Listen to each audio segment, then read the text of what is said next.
Welcome to Daredevil in the Details, a show that explores and dotes on the philosophy and themes of Disney's Daredevil Born Again, a digression collection brought to you by Method to the Madness and the ZeroIndent Patreon subscribers. I'm author DC McNeil, and if Jameson's foundational example of post-modernity of Van Gogh's peasant shoes is being deeply evocative in comparison to Warhol's emotionless diamond dust shoes is anything to go by, we are in for a challenge trying to discuss and unpack Disney's revival of a show that has dominated the last 2 years of our lives. I am joined as always by Patrick from Method to the Madness, and this week, Pat, we're starting a new company. It's McNeil and Laverne, and we're moving up in the world, baby, and you'd better not set me up on any blind dates, because I'd sure hate that. That was a lot for 9 a.m. This is a rare... Yes, I concur with whatever you just said. Yeah, the bit there is that we would set up a law firm, and then you would do the bit that happens in the episode, which is you'd set me up on a blind date, and I'd pretend to hate it, but actually it goes really well. But I also agree that was a lot for 9 a.m. I wrote that at not 9 a.m. We are joined once again by Darth, the star, one half of the Star Boys himself. Darth, what's good? What's up? Hello there. Yes, I'm very excited to be here. First time for the Daredevil coverage, but I have always adored the show, and I am very much enjoying this next season. So, yes, very excited. Yeah. One could argue that the Batman coverage still counts, and I would argue semantically it still counts. I do want to, before we get into it, quick round the horn. Darth has just said he's vibing. Just before we get into it, we are going to talk about episode 1 today. Heaven's Half Hour, created by Dario Payne, who was the producer and writer for Netflix's Punisher, Matt Corman and Chris Ord, directed by Aaron Moorhead and Justin Benson, and written by Dario Payne. Very quickly around the horn, how much of Daredevil Born Again have you watched, and what's your vibe so far? Pat, why don't we throw to you first? I've watched the first 2 episodes, and my feeling on it now is pretty positive. I feel like they're doing pretty much what I thought they would do, go into like the emotional niches that I thought they would go into. And I don't know, it's I feel like it is swinging for something different than what the Marvel shows have been doing thus far. And I feel like it's got like an intention.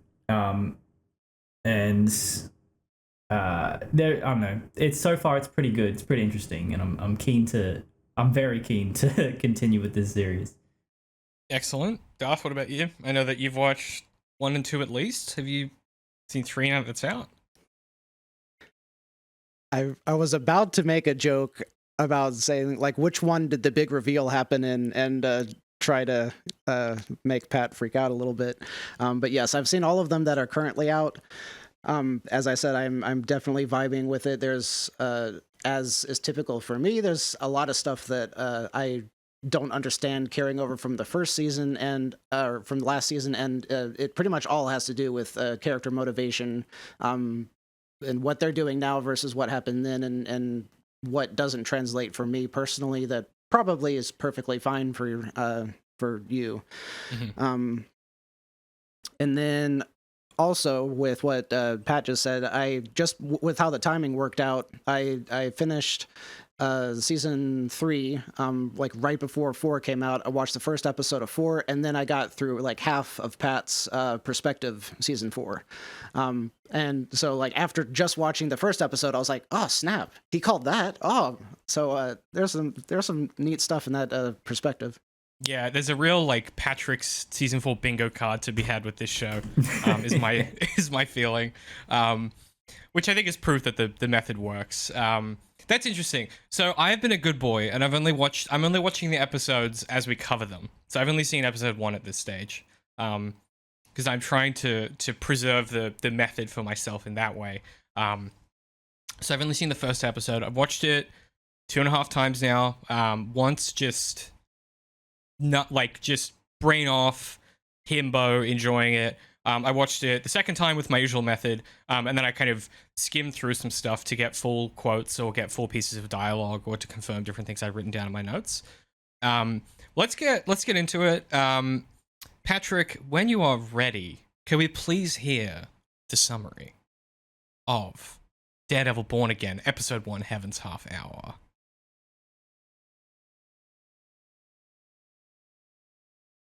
Smog blooms over neon lights, diffusing yellows and pinks against exposed brick. On this temperate night in Hell's Kitchen, we rejoin Matt, Karen, and Foggy. The trio are out on the town to celebrate Detective Cherry's retirement at Josie's. We spend 30 minutes with the law firm of Nelson, Murdock, and Page, a Heaven's Half Hour. Matt and Karen flirt. Foggy tries to pick up DA's assistant McDuffie. For a moment, the all's well has, indeed, ended well. Nelson, Murdock, and Page are happy, running their storefront law firm, assisting the little guy. But, in the immortal words of Dan Harmon, all good things come to end. In moments, the evening turns. Foggy's friend Benji is stashed in his apartment nearby. Benji calls Foggy, panicked, and Matt dons the Daredevil armor. Daredevil swings across the rooftops, and as he does, a bullet tears through the smoke and hits Foggy in the sixth ring. Foggy goes down.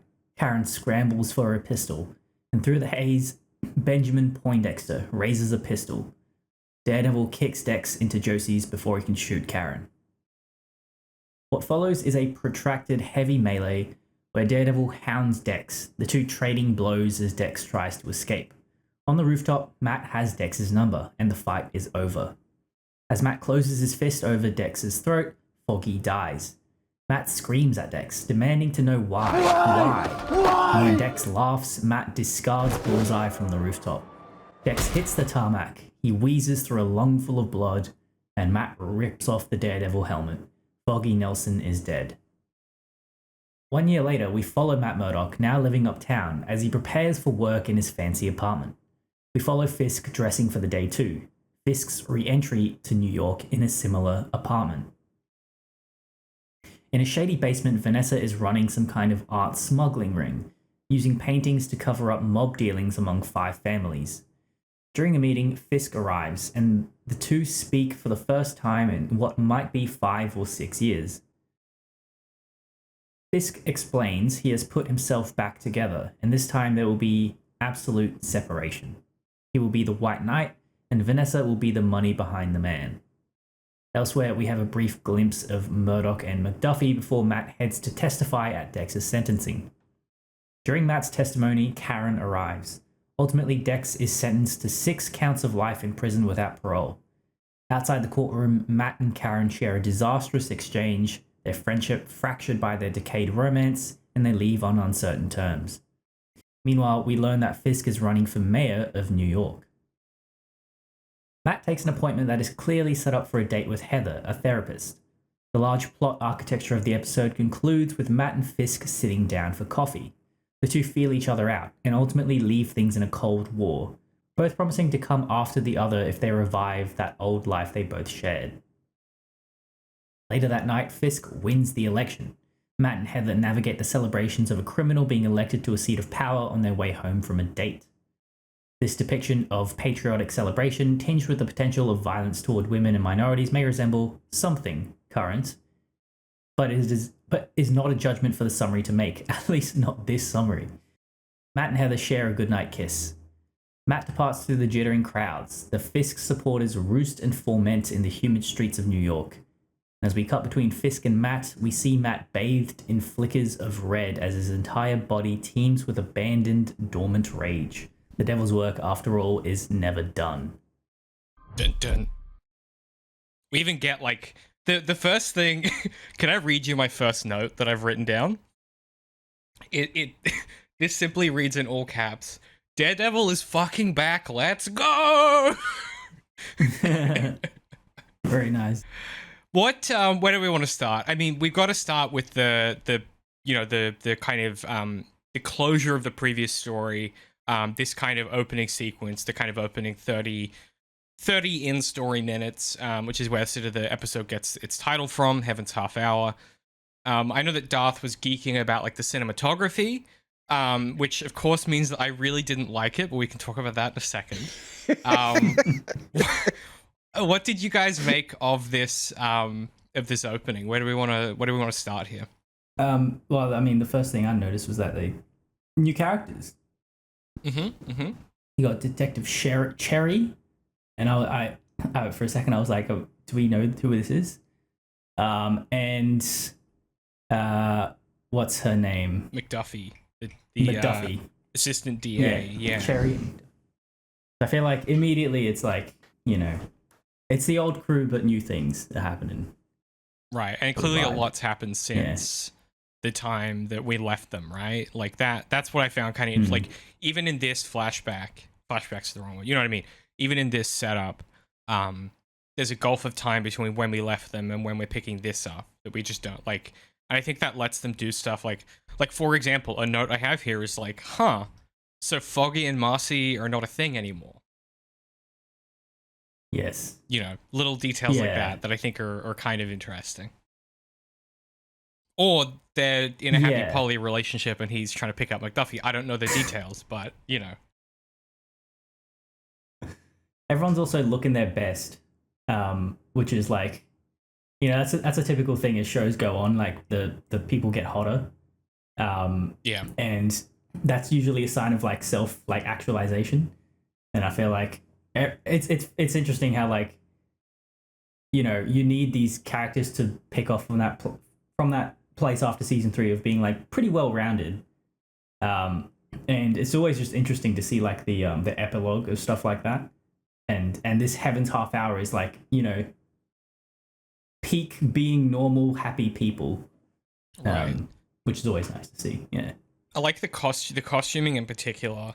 Like the fact that like Matt is in like a plaid shirt, but it still looks kind of dressed up, but he's not like a suit guy anymore. Like that's kind of a really cool detail to me. And yeah, Foggy looks the best Foggy has ever looked in his entire life. Karen somehow looks not harried for once in her entire freaking life, which I'm pretty impressed by. I don't know what the instruction was to Deborah Ann Woll, but like she absolutely kills it in this scene. Yeah, Darth, talk to me about the cinematography, and then we can maybe talk about some of the character beats here, because I can't remember what you sent in our group chat, but I was like, I think you sent that literally as I finished watching the episode, being like, that cinematography of the opening was weird, and you were like, this is the best cinematography. I loved it. Okay, I want to agree with you, which might surprise you. It was weird. Like, I guess what I was saying was it was beautiful. Like it just captured me visually, but at the same time, I was like, WTF? Why are they showing these things? And I think that several of the scenes that they had shown was like fights that are places of fights he had in the first 3 seasons or something like that. So it was like kind of related.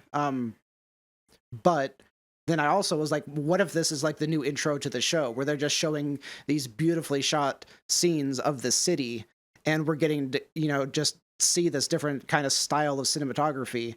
And maybe they're going to do this for every episode. So I'm with you in that it felt really odd. I was just kind of looking at like the depth of field, the colors, just all of that stuff just jumped out to me as just being so beautiful. Got that Marvel after war that chest to spend. Got that cash. Right. But like ironically, after that, it was like that was a different camera crew. Like they shot that with a red, and then after that, everything went down. Can I say something really controversial? I think that's like a good thing. I think that they want this opening to be like this impossible snapshot in time where everything is perfect. And like they dump all the production they can into that. They make it feel, not all the production they can, we'll talk about the fight in a second, but like they dump as much money as they can to make this thing feel special and unique, and like this, and not just for these characters, but also for the city of New York as a character, right? This is like the moment before the possibility of New York not being corrupted by Fisk. Like this is the final moment that kind of signals, okay, this is the end of this perfect moment, and here on out the city is now vulnerable, and we're going to see that potential decay, and it's going to feel far more grounded in like a real place. So I can kind of or I can kind of put a reading together that makes it make sense that this is like a much more polished version of reality than what the actual show ends up being. Yeah, yeah. To me, it was like, as you say, it's like trying to capture a moment in time and space kind of thing.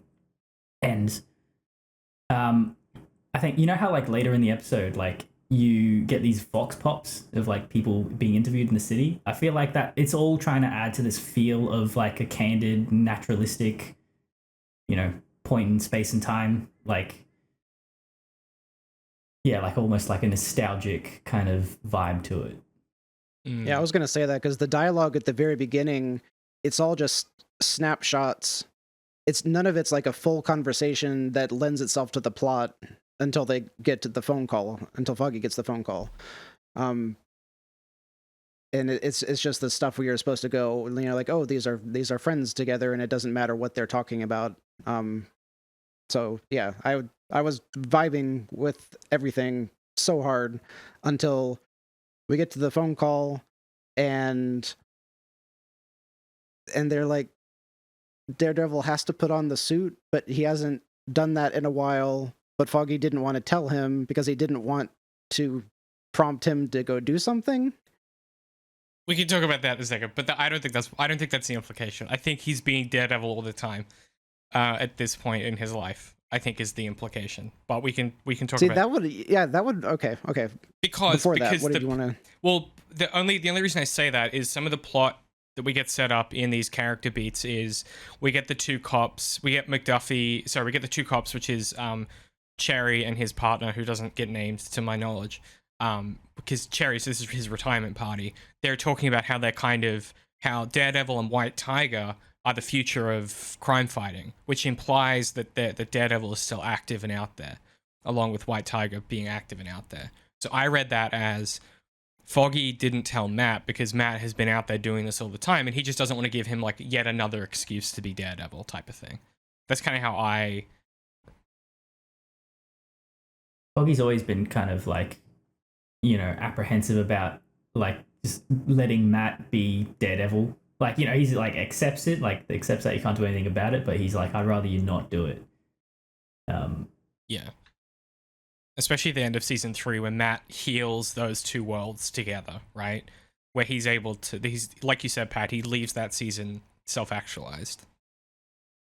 And also, it's sort of like there's some implications like later in the episode when Matt says he stopped being Daredevil after this incident because he crossed the line, implying that like he was, you know, Daredevil up until this point. That's how I read it as well. Yeah. But I do want to talk about two other things before we get to that. So, the Matt and Karen vibe. My goodness gracious. I was like, do I need to leave the room?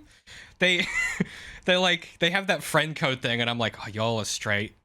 Y'all are in a relationship.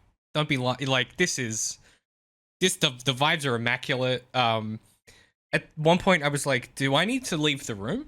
Like, this is crazy. The vibe is immaculate. Foggy trying to pick up McDuffie is extremely funny. And I'm curious to see how this works for you guys. I like the implementation. I'm a little hesitant on whether I like it yet. I suppose it will remain to be seen. But the way that they use the field of view, and I couldn't tell if this... Just tell me that this is true for you guys when you watch it as well. Where they use the field of view to communicate when Matt's hearing something. Did you guys notice this? Yeah. But they don't typically do that like all the time. So I was kind of curious of why they chose to do that now, because it was like, if this was the first time that you're establishing a character has super hearing powers, but they have to concentrate to make it work, this makes sense. That was my understanding as well. Is like, for a new audience, it's communicating like that it requires some amount of focus for him to tune out all the different noise to pick up a tick, because he's trying to listen in on Foggy flirting with McDuffie. That's the first instance we get of it, right? Well, the other possible interpretation is that specifically with the phone call, because then Foggy's all the way outside and there's all the interior noise, so this could be showing like growth, like inferring he was not this powerful before, but he's learned to tune out all of these other noises more efficiently or something. Or he's back to his peak, maybe, because if you recall in season 3, he spends most of that season being pretty deep powered. Not that he was ever powered in this universe, but Darth and I can argue about that elsewhere. But what I mean is like his actual like his hearing is legitimately injured because remember that time that a whole building was dropped on top of him. So I think maybe it's also trying to do it. I mean, that'll do it to you, yeah. I mean, I think he's also maybe back to his full power is perhaps the thing too. That is really what gets hurt the most when buildings fall on you. It's your eardrums. Yeah, it's loud. It messes up your balance. It's loud, yeah. Everyone knows that. Darth, bones are fine, internal organs are fine, but the eardrums... That's how they get you. Darth, you didn't watch The Defenders, did you? I watched it. I don't remember it.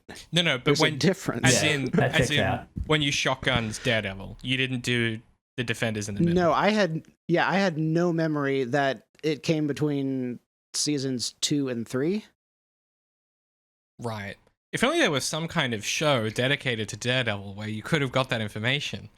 Yeah. No, it's fine. Honestly, you could have skipped it. Pat found it miserable. I feel like I was torturing him the whole time we were doing that coverage. Well, and it is an odd sequence, right? Like Daredevil season 1, 2, and then Defenders, and then season 3. Like it's strange just how relevant it is to the next season. Yeah. Because otherwise it's a real non sequitur to be like, wait, what happened with Elektra? Like, because you're like, well, she dead. It's like, no, but she, and then she wasn't dead, and and then a building fell on him. Like it is weird. But I wanted to clarify because, yeah, I'm curious. That detail I just said, which is that his hearing is like screwed up. That's because the building got dropped on him in the Defenders. That's why I brought that up. Yeah. But you had said this, I think, in the chat that like the MCU does this all of the time, where they're mixing stories from one like franchise into another, but they don't really tell the audience. Usually, like there should be a last time on Dragon Ball Z kind of thing where they like let you know that in the bow and arrow show this happened. The Kingpin fought the girl, so we know that he exists over here and he's doing this, but we don't know that ties in with this over here. There's a detail later that I'm gonna have to get Pat to explain to us that I don't understand, but I suppose to recap for people that weren't around, and it's difficult to understate the cultural moment that was Netflix's Marvel vehicles. Like the Daredevil show was like it truly was the first hit in like serial action on streaming. It was like, because we'd had Prestige, right? We'd had Mad Men, we'd had Breaking Bad. Obviously, The Sopranos was kind of the progenitor of that era of television.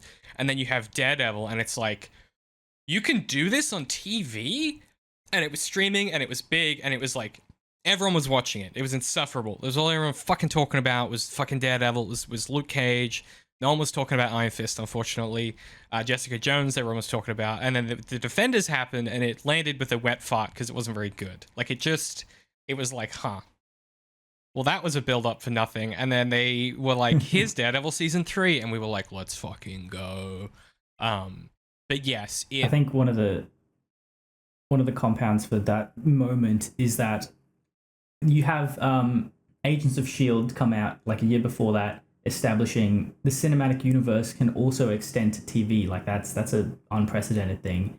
And then when Daredevil comes out, it's not that you can also just include TV shows in your cinematic universe. You can include good TV shows, like really like dynamic, like, nuanced, complex TV shows. Yeah, exactly. And it's like, how would you even tie that into the main universe when the answer eventually would reveal itself to be you don't. But at the time, you didn't know that. It's like, oh man, this is going to be lit when Daredevil shows up in the Avengers or whatever. Right. And then instead, he just caught that brick that one time. You know what I mean? Yeah. Yeah. I mean, for real, if he shows up, what is he going to do? Like, I don't know. He's going to do some flips. Yeah. Him and Hawkeye could hang out. Go on a caper. Man, I've rewatched that Hawkeye show at Christmas. It's apparently a tradition I have now. That's a good... Guys, just the audience doesn't need to hear this. Just like come out of the room for a second. I think Hawkeye might be like a good TV show. I think it might be like a good Yeah, TV I like show. Hawkeye. It might be like a good TV show. I mean, I enjoyed it, but I have like low bars on everything. So you're simping for what's her name is a big factor in this. Oh, what's it? Haley Steinfeld. Yeah. Haley Steinfeld. Truly someone who like got attractive as I grew up at roughly the same age. Just one of those types of people that, there's a whole. There's something. I'm sure my therapist would have something to say about that. The next thing we get is the phone call. So Foggy gets a phone call from Benji. Doesn't really matter who this is. This is just a setup for. I got someone at my apartment. He's really worried. Like I don't, he's freaking out. And Daredevil's Matt's like, I'll like stay here. I'll go deal with it. And like Darth said before, Foggy goes, blah blah blah blah. I don't want to give you. I didn't want to tell you. I want to give you an excuse or whatever. And Matt kind of shrugs this off. And then we get, as this is happening, we cut to like someone breaking in, and there's like a light bulb and a paper clip kind of like foops and like kills a fly. And I was immediately like, Bullseye's here. And then in all caps in my notes, Daredevil is back, motherfucker! And so is his theme from Netflix, which is interesting. I was geeking. Slightly altered. Yeah. Yeah. Did you? I was too, but I also hated it. Yeah, it's not good. The CG was not good, and then the stupid like superhero landing that he does when he poses for the camera for like 3 solid seconds, and I'm like, it is so cool. I'd let it go. I'm like, rule of cool, it's fine, but it was stupid. Yeah. Yeah, it's pretty bad. That's the first of many things that give it this uncanny sort of like feeling, especially if you've come from the main series. Like they've tried to, with the Marvel War Chest now, they've tried to smooth out the rough edges of like this show with CGI, but they're still trying to make it rough. But like I feel like that that was clearly CG, and then when in a production, if you'd like, the nature of like planning a CG heavy production just means that it's gonna influence like the length of the shots and the editing and like the framing and stuff like that. So I feel like in order to replicate the grittiness of it, you have to kind of like go all the way around in terms of like, all right, well, we're planning to make it look a certain way, but it's going to be CGI. In order to accommodate the CGI, you have to do all this stuff, and it has a bit of like an uncanny feeling to it, and I can't quite put my finger on it. He just doesn't. Yeah, it's not the X-Men. He doesn't feel like he weighs enough. Like he just has this weightlessness to him that I just like, and I like seeing him do a flippy dip. Like we talked about that in season 2. I'm not against that, but like he just lands wrong. His weight shifts wrong. Can I tell you my galaxy brain take about this show? Which is, I don't know if this will be true or not.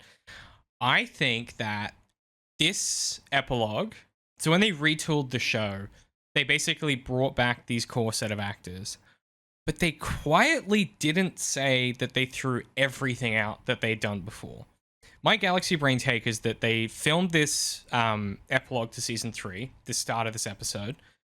This was part of the reproduction, and then everything from like a year after might largely be the show they were going to make the whole time. And then they would have, my suspicion is they've then gone and added a bunch of extra Daredevil action to that previous show, because we talked about the fact that Disney weren't happy with how lawyer focused it was. And because they've gone and added a lot of that action afterwards, which is what we saw the reshoots in Toronto, a lot of the leaked photos of stuff on the sets there, that's where I think they've then gone in and added new action, and they've then had to go, oh shit, we don't have a lot of time to turn this around where there is CG needed, and that might be why it feels rushed. It's because some of the more polished stuff is the stuff they've kept. And then the action and the fight sequences, which were the things that were less than, if we're to believe the kind of press releases and stuff, it would make sense if then some of the fight scenes in the CG was rushed, because that would have been all of the stuff they had to retool. That's kind of my like galaxy brain take here. That could line up because I heard that the reshoots were where they added Foggy and Karen. They weren't in the original show, apparently. Yeah. Yeah. And they said they'd recast them, but my theory is like they didn't recast them. They just had all these other characters already, and maybe they would come in later. Because like McDuffie is like now centrally a protagonist, right? She's like the B character, right? Or like, you know, they've already put all these other characters in there, like White Tiger and stuff. So yeah, I just thought that was interesting as a thought. Okay, I guess Did anyone hold on? I've got to do a typical Darthism. Oh no. Okay. The go. lock pick. The lock pick. Typically, for most locks, you cannot pick a lock the way that they did it. They just inserted a straight paper clip to pick the lock on the door, and I immediately was like, wrong. Well, That's actually, not how you do it. I've done that once. One time, out of high school, I was living with my dad, and I locked myself out, and I got a piece of like wire from like a clothes peg, and I straightened it, and I fucked around with the lock, granted for a long time, but I eventually got it to open.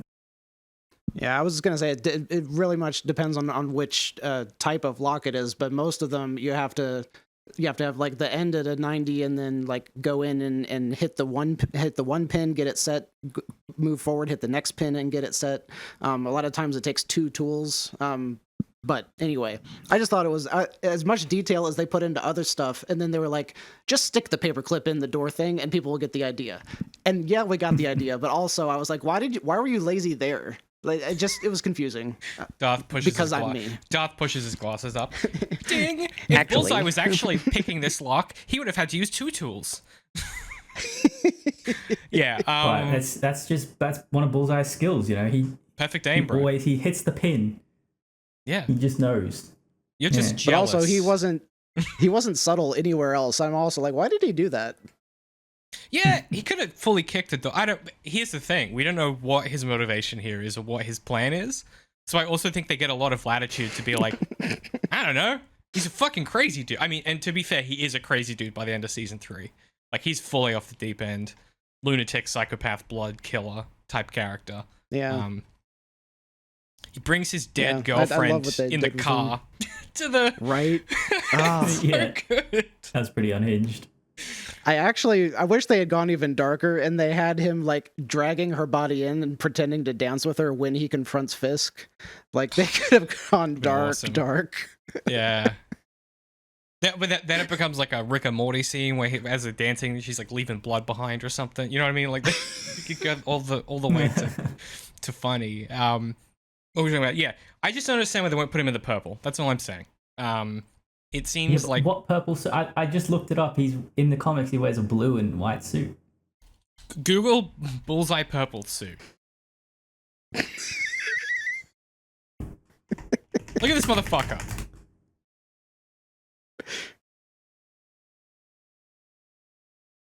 Don't understand it. You're asking why they put him in the purple suit in the show? Well, but he's not in the... I don't know, Pat. Is the thing. Like...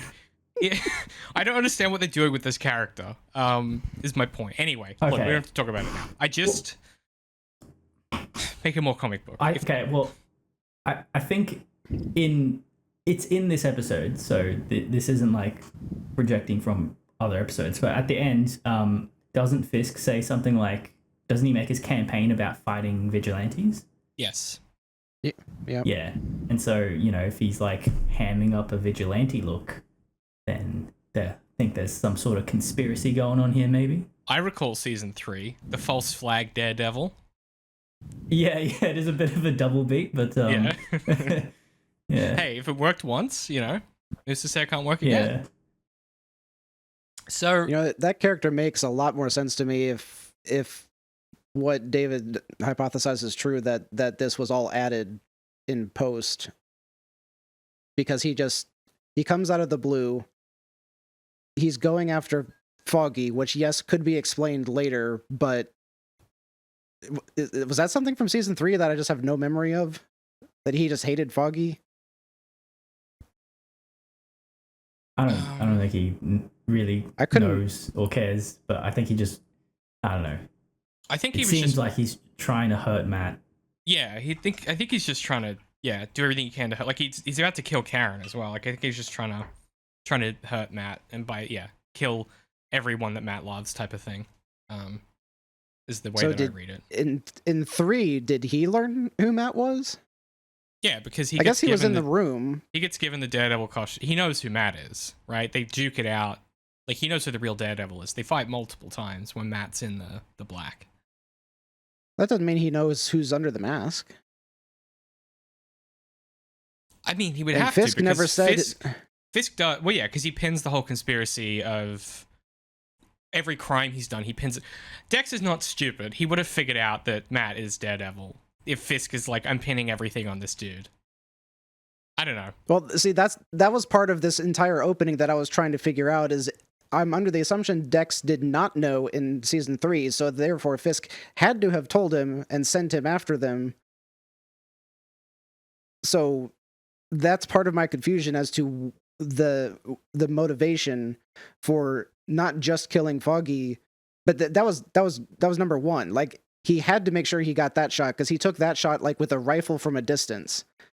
Like, I'm pretty sure it was a stronger sounding gun, and he did everything else up close with a pistol. So he had to make sure Foggy died, and then he went in close and kept murdering everyone else. So I don't really know if it was going after Matt versus either trying to cover up something that we won't find out until later, or if it was like what one of you said, where he was helping Fisk cause terror for the vigilantes that he's going to help crack down on. I think we're supposed to read this as completely Dex operating alone. That is my assumption. That's how the story frames this. I think I understand what you're saying, which I think it would be interesting if this was part of a larger plot. I kind of think it's cooler if it's like, this is just petty revenge, and they get unlucky, and that's what ends up killing Foggy. That it's not some conspiracy. Like, that to me is like a that's very in line with the way that Daredevil as a show thinks about these things, right? It's very concerned with the material realities of vigilantes and what it's like being, Matt Murdock, and what it's like being in this guy's life.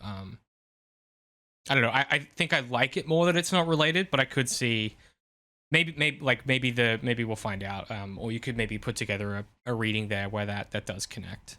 I could see that. Like, if it was a revenge motivation, I could see him like more wanting to go after the church because they're the ones that helped hide Daredevil from him, which caused his whole downfall. He's already killed Father Lanton, but right? Yeah, but he could go after other significant characters. Well, this is the cool thing about a character like Dex. He may have already done that. Like, we don't know. Fair. We do get the iconic "Hello Karen" line, Chef's kiss, and obviously Daredevil swoops in at the last second and kicks him through a window,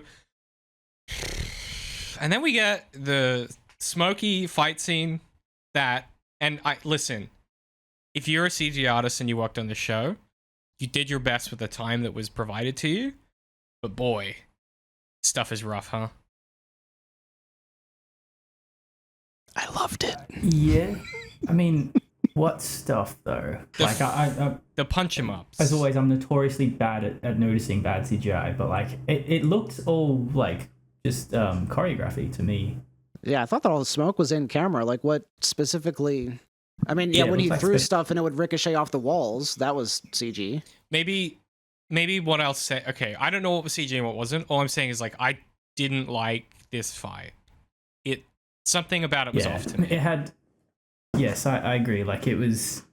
Yeah, there's something about it. Like, it was. And that may be very intentional too, though. Like, yes. they shot it in a way where you don't know what's happening, which you don't like, and half the time you don't know who's someone is thrown on the floor after they got punched, and you don't know who it is. You don't know if you're like, oh, good, that was Dex, or if you're like, oh no, that was Daredevil, because everything's so smoky and dark. And that lends to the tension of the whole thing when the audience doesn't know what's happening, but you're very, very invested in what's happening, so it's not like you can get bored with it. Yeah, I wasn't not engaged. Like, I was doing what you just described, which is I was trying to be like, hang on, what's happening? Is everyone, are we safe? What's happening? Like, you know, I was engaged with it.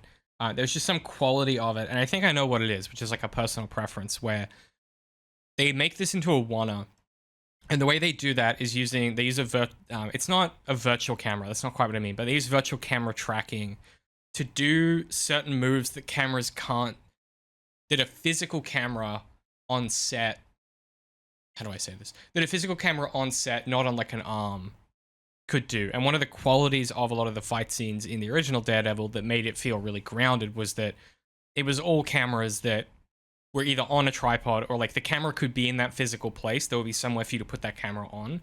And some of these shots move in ways where you're like, a camera can't move through that physical object. I think that's where it scratched at something in my brain that watching too much Zack Snyder has made me not enjoy. And I think that was part of it for me. But it, like, I still think it's cool. I think it's a really good, this apex of this conflict, you know, on the rooftop, as Matt kind of hounds Dex. Like, Dex, it starts to go from, like, you know, Dex is trying to kill Matt's friends to, like, Dex trying to, like, get away. And I think that's, like, a really good, you know, that dynamic starts to change as they go up the stairwell. I thought that was really cool. Was that the impression you guys got as well? Yeah. What, that's the rhythm of the fight, that it just turns slowly? Yeah. I like the desperation from Dex as Daredevil closes the gap. He gets closer and closer to Dex. Dex just keeps flinging more and more knives into him. But like every time Matt gets more knives, but he gets a bit closer to Dex, and like he's like scrambling up the steps and stuff. Yeah, that part is pretty cool. Yeah, he's a little porcupine. I was really confused by, like, Matt was having so much trouble, and I was like, wow, he like hasn't been working out or something. And then he starts going up the steps, and I'm like, oh, he's got like 8 knives in him. That's why he's so slow. Yeah, and then he just like. But the other like interesting thing is the entire fight is choreographed in a way that makes it seem like Dex's entire point is to try to get to the roof while killing as many people as he can. Because it's like he's heading there the entire time and Matt keeps getting in his way. And so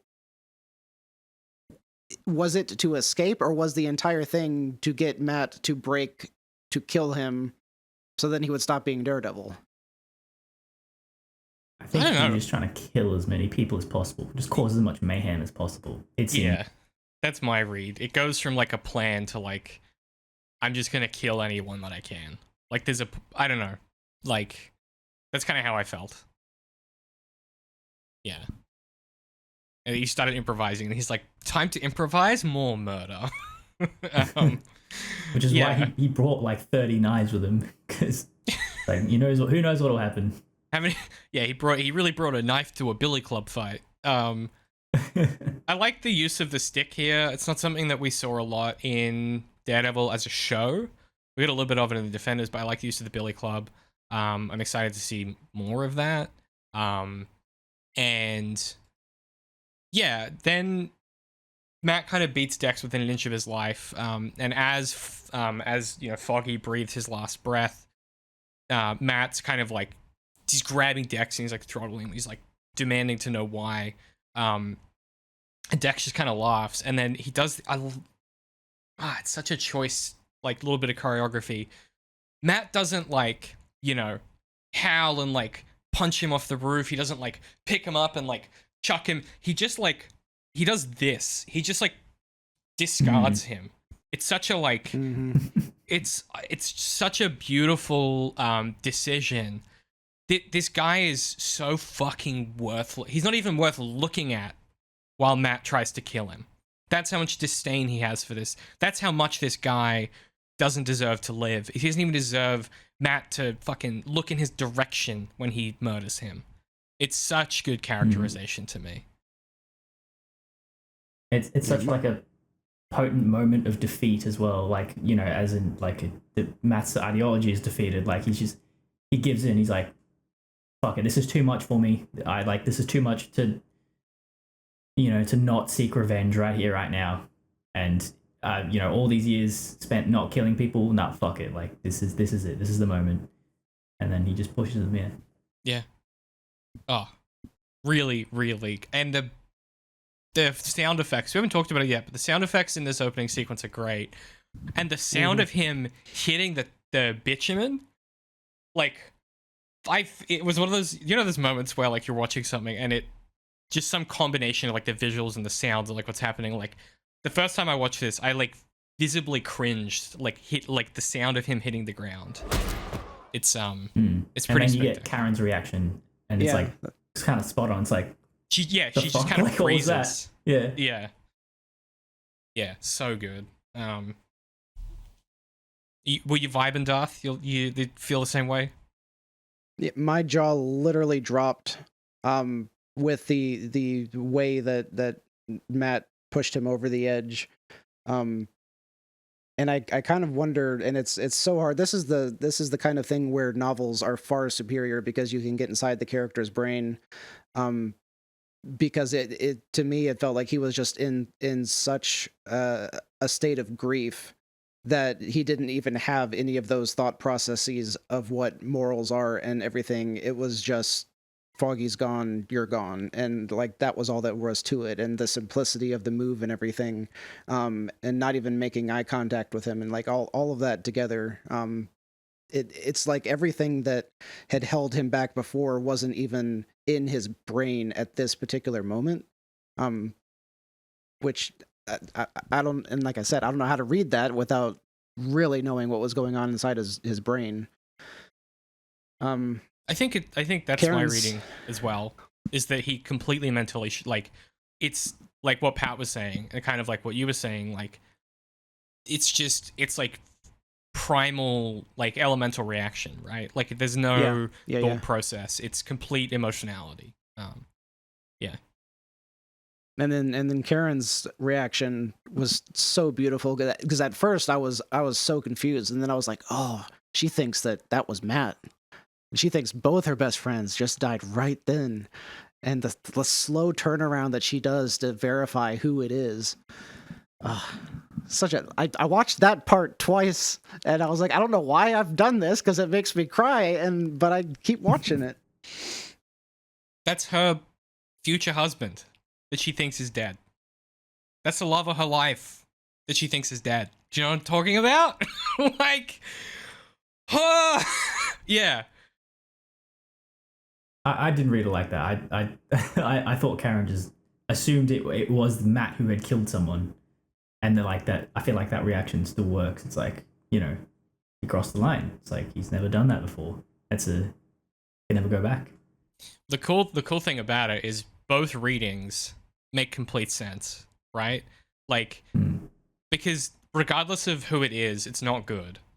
Do you know, like that's the horror of it. Yeah. TV might be back, you guys. I don't know about you, but TV might be fully back this year. Is my feeling. Yeah, TV's back. And, you know, my another thing I really like is a couple scenes later when it's revealed that Dex is actually alive, and then it does that slow zoom into him. It's like I feel like, to your point, Darth, like the choices in cinematography just add to like this very unique, strange feeling that the show is giving off in comparison to the series before it. It's, I don't know, it's going for something. It's going for like this sort of candid, like sort of like 80s movie feel. Yeah,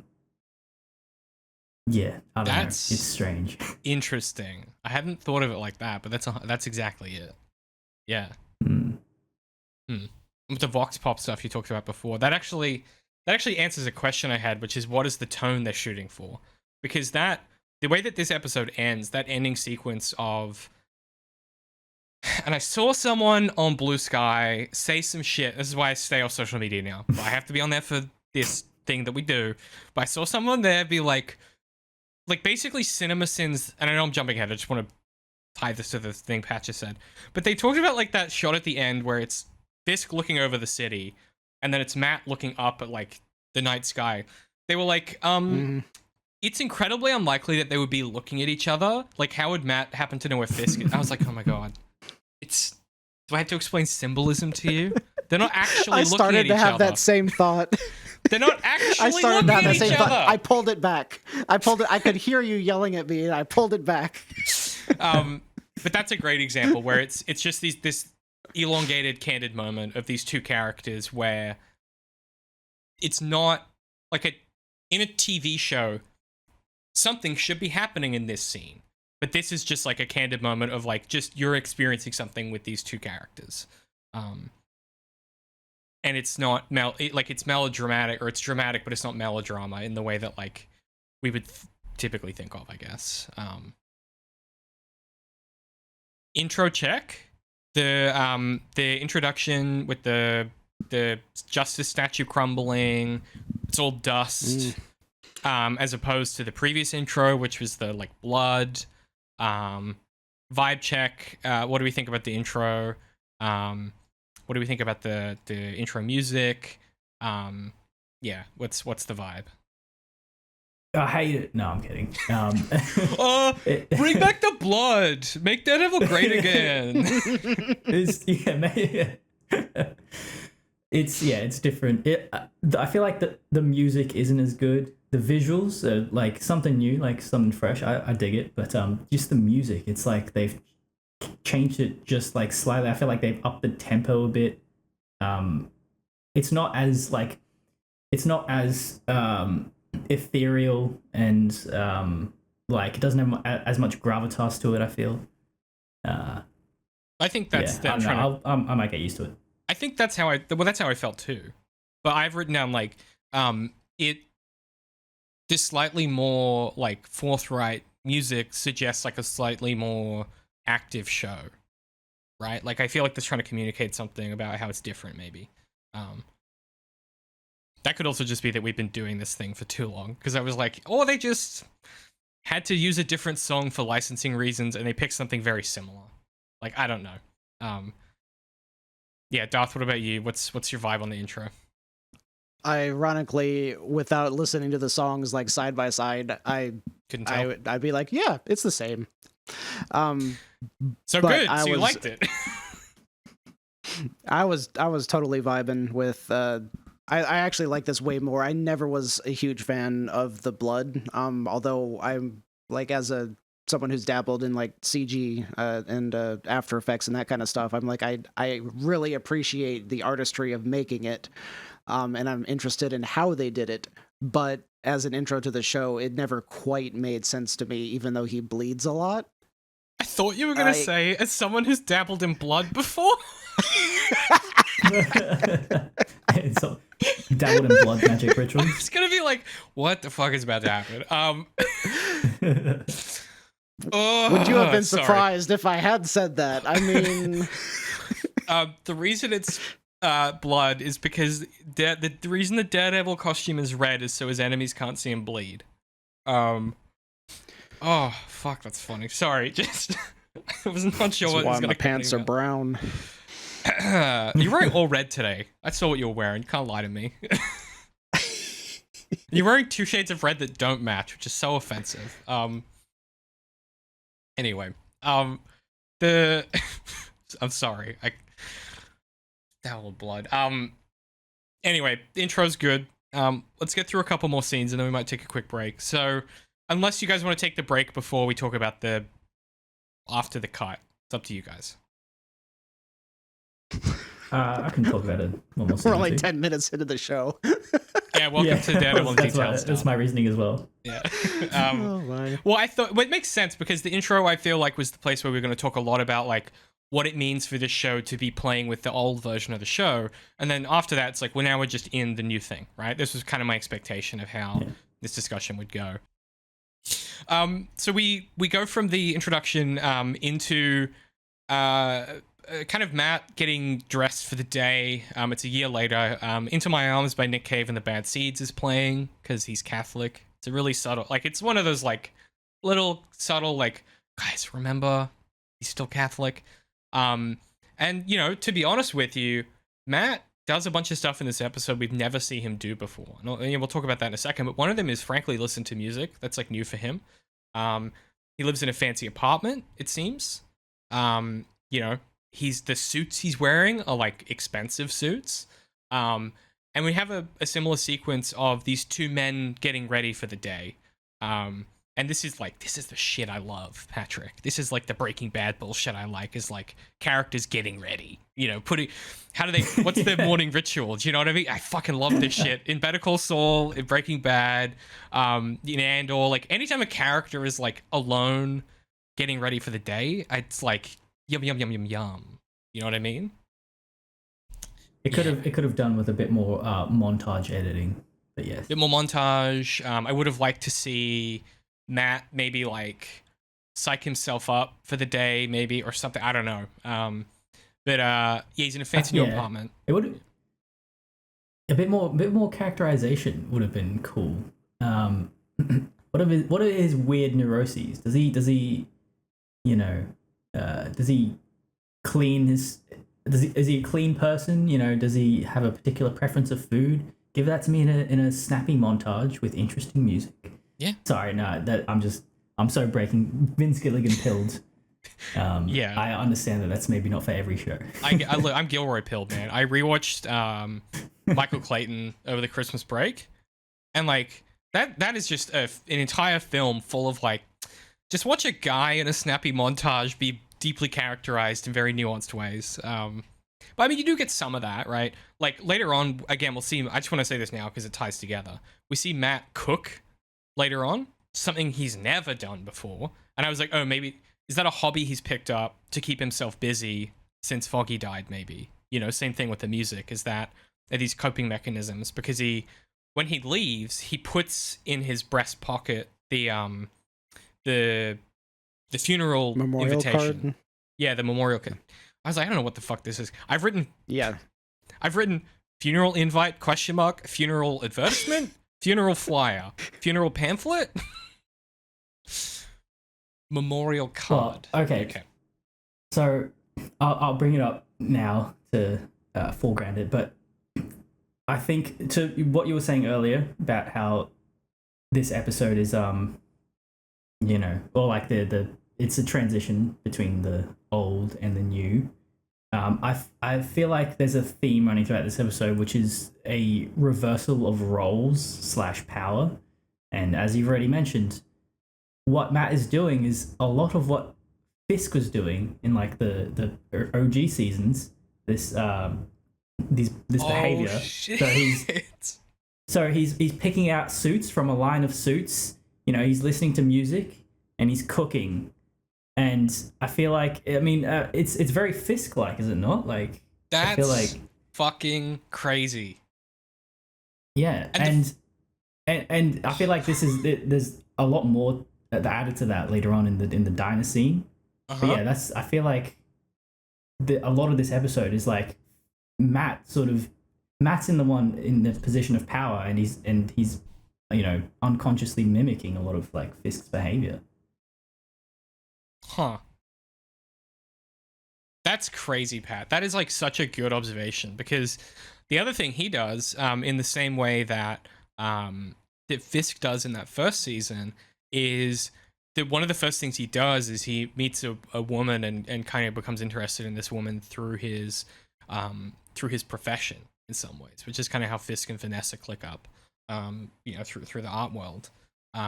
That's really interesting. I hadn't put that together at all, but yeah, that really works for me. I like that. I like that reading. Yeah. It was mainly the suits thing ticking me off, because he did the same thing. He ran his hand over like the top of all his suits, and I was like, oh shit, it's exactly what Fisk did. Yeah. Yeah. I like that Fisk wears great detail as well for Fisk. He's eating what seems to be like a single piece of asparagus, and like I couldn't tell what the other thing was, like a bit of pie or something. Just one asparagus. Yeah, like my man is I mean, on to keto. be fair, you don't want any more than that, really. Yeah, he's trying to lose weight, Patrick. Yeah. You know, he's doing. That's true. That's true. Yeah, he's watching his figure.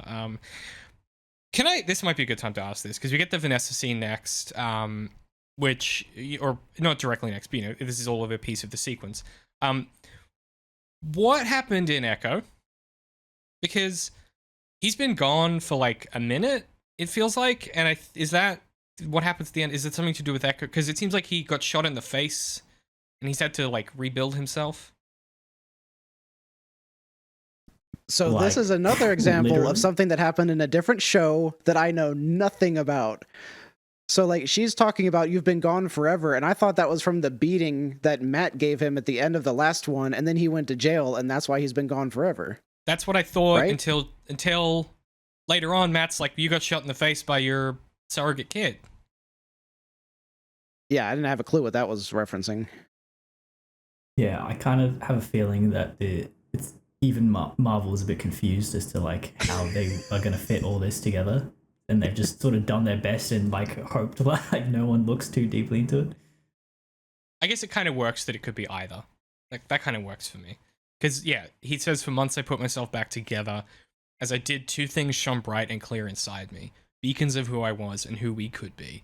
The first was my undying love for you, Vanessa, and the second, Fisk, what we could do for the city. And then he goes on from there. But yeah, I wasn't.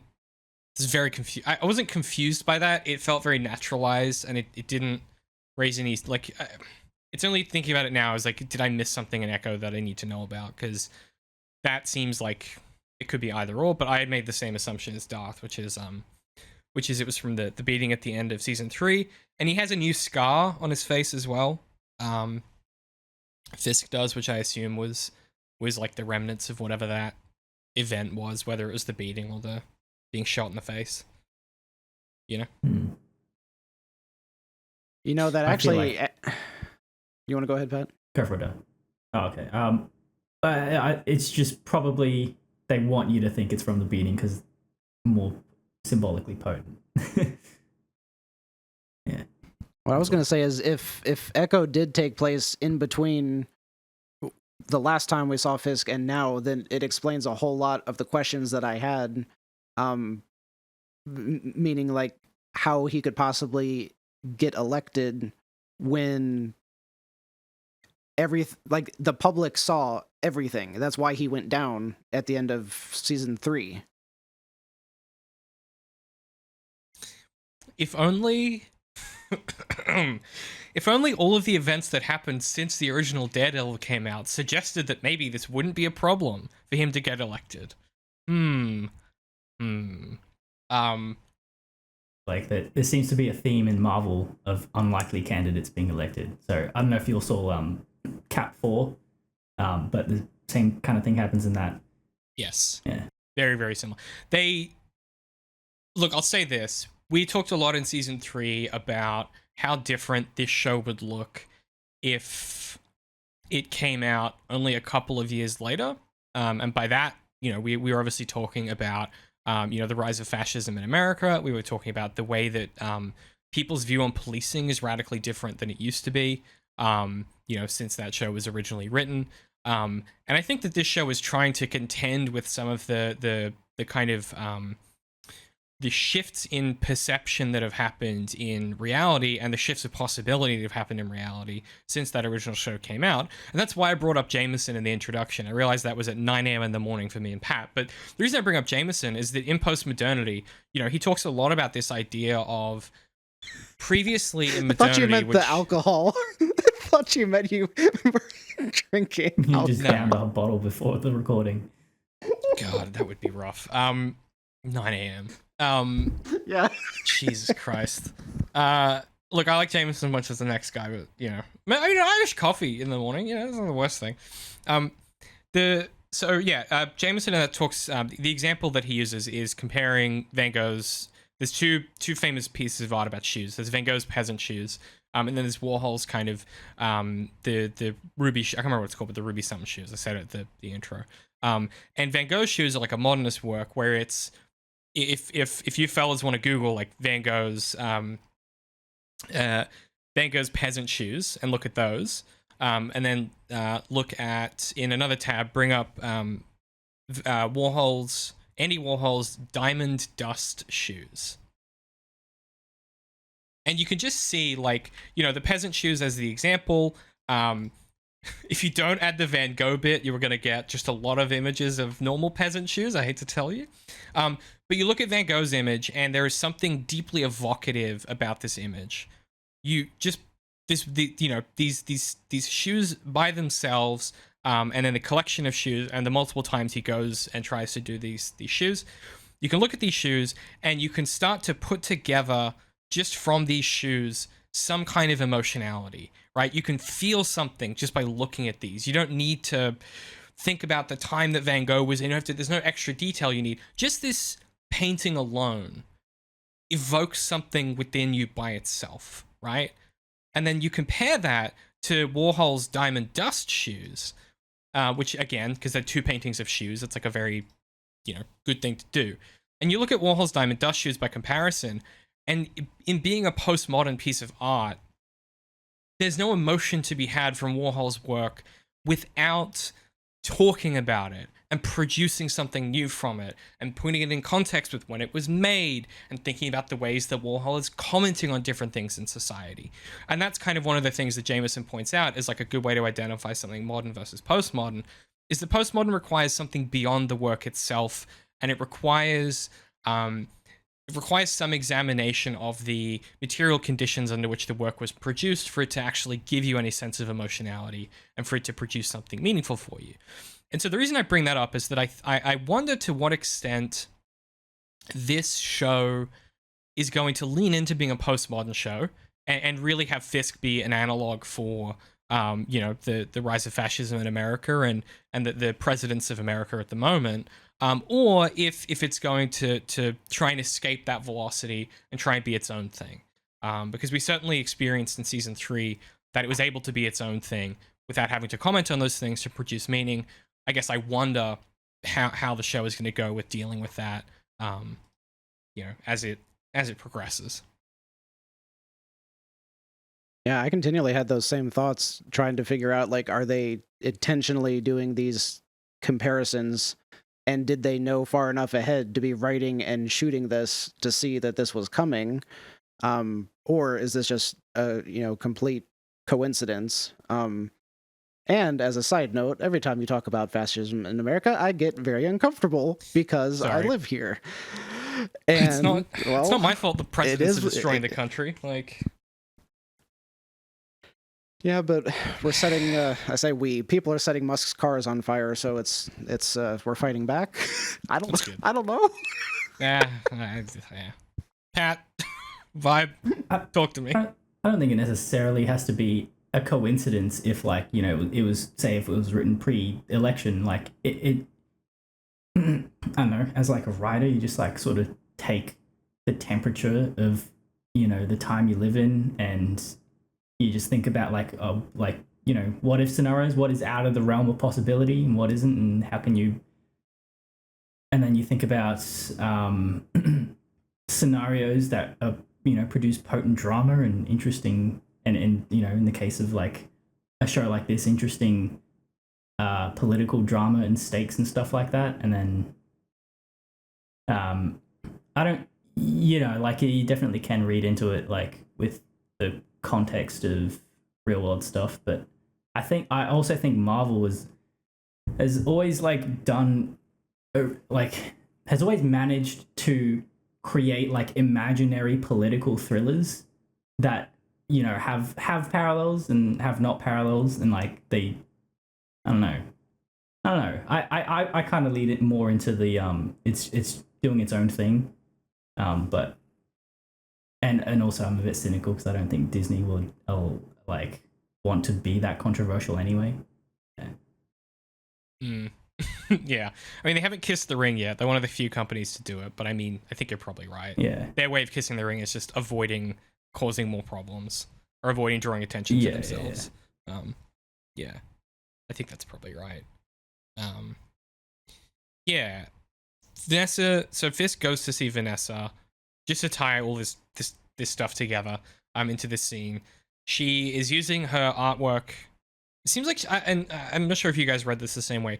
My feeling is that she's sort of using these paintings, these really expensive paintings that she has all this familiarity with, to kind of, whether they're like forgeries or replicas or they're real or whatever, this is all part of some money laundering ring for some kind of crime. That's kind of the vibe that you guys got. There's a direct line in there somewhere that says I could launder this artwork for X number, and I think it's after the election though. So hopefully it's not episode 2 I'm talking about. I'm sure it is mentioned in episode 1. I just don't remember this. I think the thing for me that I remembered was like that it's something to, it's something like, you know, I could make blah blah blah money for you, and it's when the guy Adam is like telling the guy like, you know, you don't. There's some argument that we start the scene on, where then she walks in and she's like, you know, that the families are welcome here. Like, you know, we could smuggle this and we could make bubble however many million. You know, we don't need to fight about this. Yeah. I feel like it's something quite innocuous, like, oh, you need to pay a tax if you're going through my territory and stuff like that. I suspect it's not super important. Yeah, the line I'm thinking of was later on because he's like, no, we're not going to do that. We don't operate that way anymore. I don't think it's happened regardless. Yet for me. Yeah, we'll get there. Yeah. Kind of gives me vibes of the two Russian mobsters from the first season. That's what I was gonna say.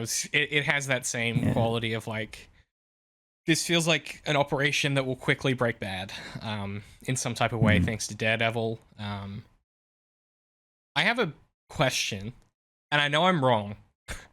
I'm pretty sure I'm wrong. And again, I've only seen episode 1. This White Tiger character that we hear so much about, did anyone else immediately think that Adam was the White Tiger? This like guy that she works, this dude that works with her? Was that just me? Who? They kept referencing an Adam, but I don't know that do we see him? I thought that was the guy. Vanessa's boy toy? Yeah, I thought that was the guy that at the start of the scene, she walks in on and she's like, you know, he's been part of this business since before you wore the tracksuit, and the guy that she says that to, I thought that was Adam. Because she puts like an arm around him, kind of thing. Yeah, I didn't put that together. Okay, yeah. And then my brain did something stupid, which I misheard tracksuit, and I thought she meant like a superhero costume because he was White Tiger, and I was like, that's wrong. He's literally wearing. I watched it on my second reading. I was like, he's just actually wearing a tracksuit. That's funny. As mobsters do. Yeah, exactly. Yeah. Well, speak for yourself. That's literally from what was it? Was it the Hawkeye show where the bad guys were like literally called the Tracksuit Mafia or something like that? Yeah, it's so good. Yeah. It's great. We've already touched on this exchange, but Fisk proposes basically, I've been thinking about what we could do for the city. I would have to step away, as nothing I was involved in could be perceived as illegal. And Vanessa says, when you were gone, I made this business bulletproof. Fisk says, good, that's right. There could be no gray area. I've been informed that I have the 25,000 signatures. It's time. He's running for mayor. The second that he was like, I have the 25,000 signatures, I was like, oh no. I know what this show is about. So there's some kind of partnership here. It's pretty clear that this marriage is something different than it was, right? He's been gone for a long time. I'm curious to see how this relationship evolves or doesn't evolve, right? There's definitely an alienation between them that you feel really potently in this scene. I loved her.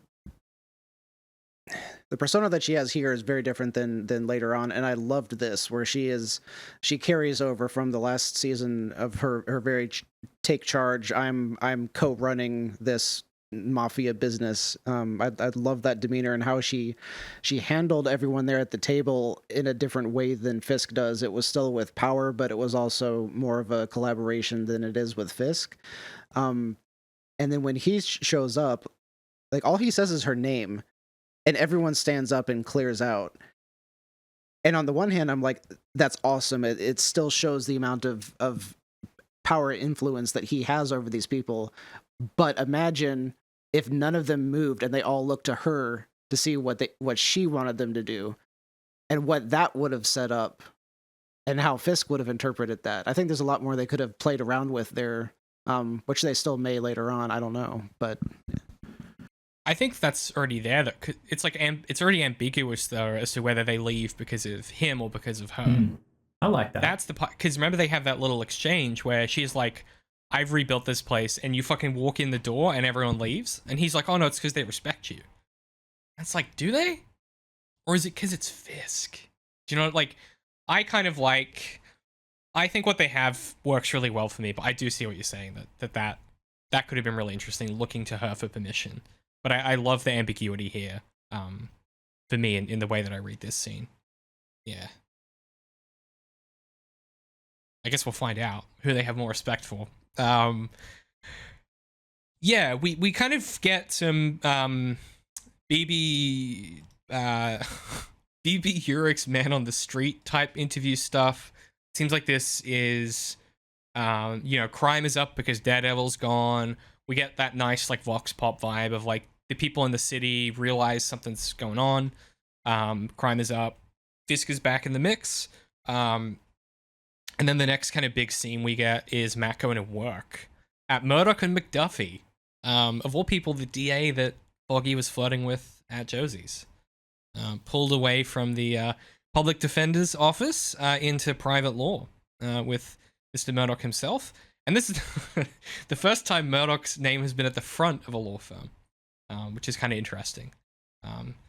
Because as you'll recall, it was Nelson, Murdock, and Page. So there's something, I love the little decisions that they make about this stuff. He's the more experienced of the two at doing private law, so it makes sense that he would be the first name partner on the firm. Just cool little details. We refer to that as a NMNP, remember? We do. NMNP, baby.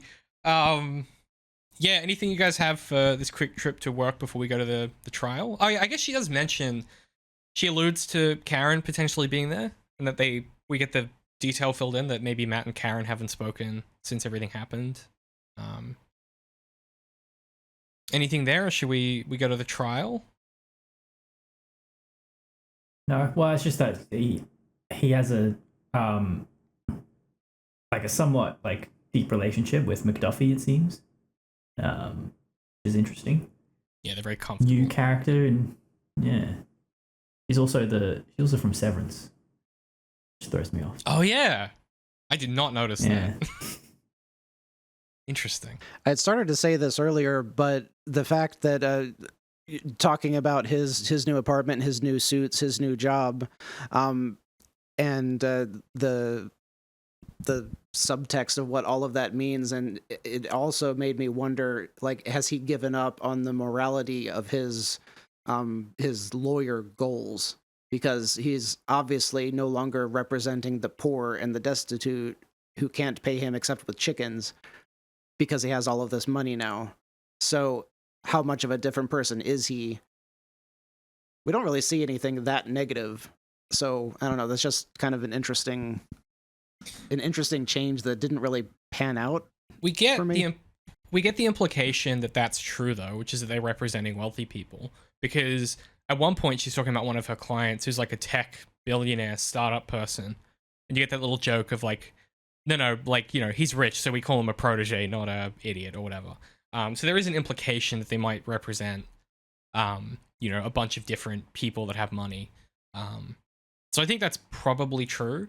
And to your point about him maybe being a different person, I think that's part of why the interaction with Karen is such a train wreck. Is like just and we'll talk about it when we get to it, but the energy that he engages with in that conversation is so just completely wrong right? Like they couldn't be in more different places.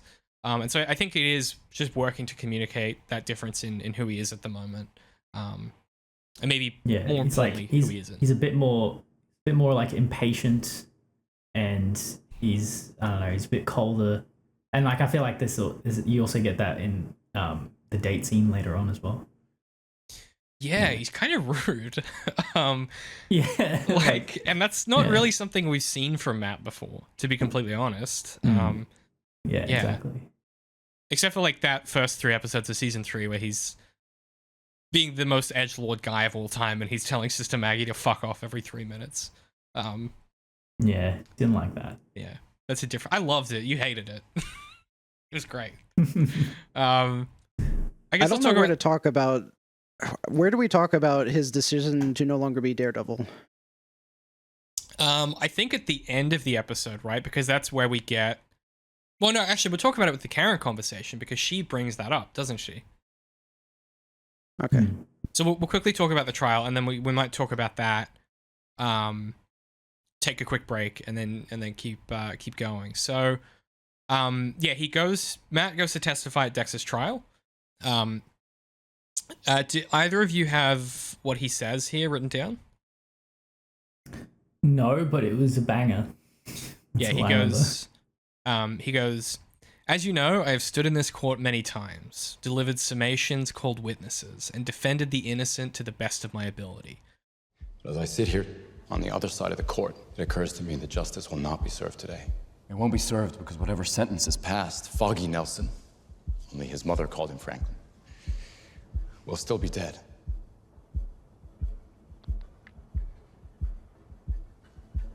It won't be served because...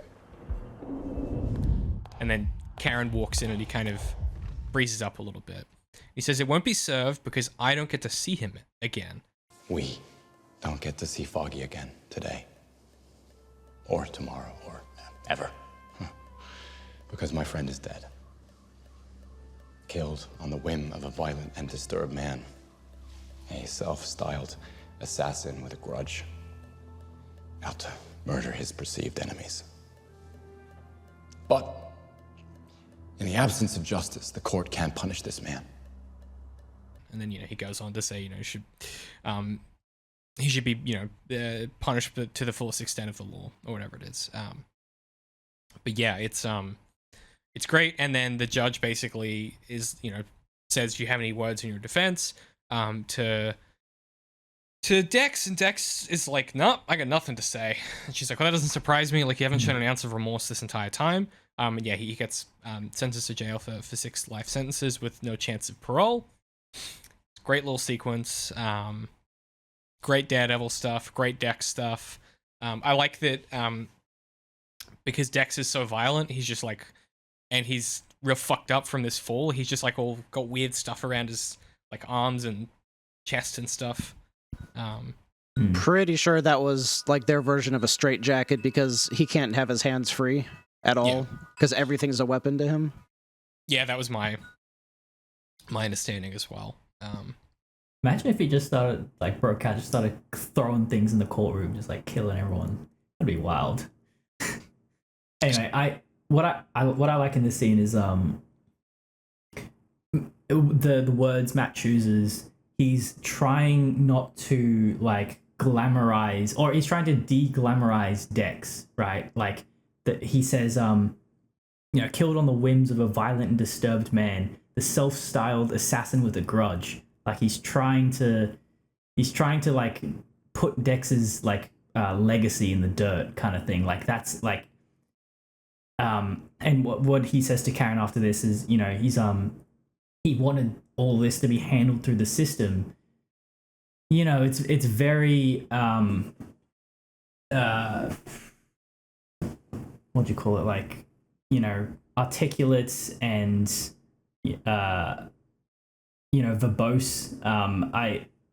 He really is trying to commit to just bringing Dex down in I feel like in sort of maybe the most humiliating way for Dex, which is not going out in a bang in a superhero fight. He's just like being ignominiously, sentenced in a dry courtroom to, you know, just go to prison. I feel like that is Matt's in Matt's mind. It's probably like the most effective revenge he can get on him, if that sort of makes sense. Yeah, he dismantles the myth of this guy. This like, because what he wants to do with this violence is he wants to harm Daredevil, or he wants to harm Matt, and, you know, by way of that, Daredevil and the city in this like irreparable way. And yeah, you're right. It's like this de-glamorization of all of that, and basically gives him a dressing down. And he's like, this guy's nothing more than like a petty lunatic. That's all he is, right? Yes. He's not this great instrument with potential that Fisk built him up to be.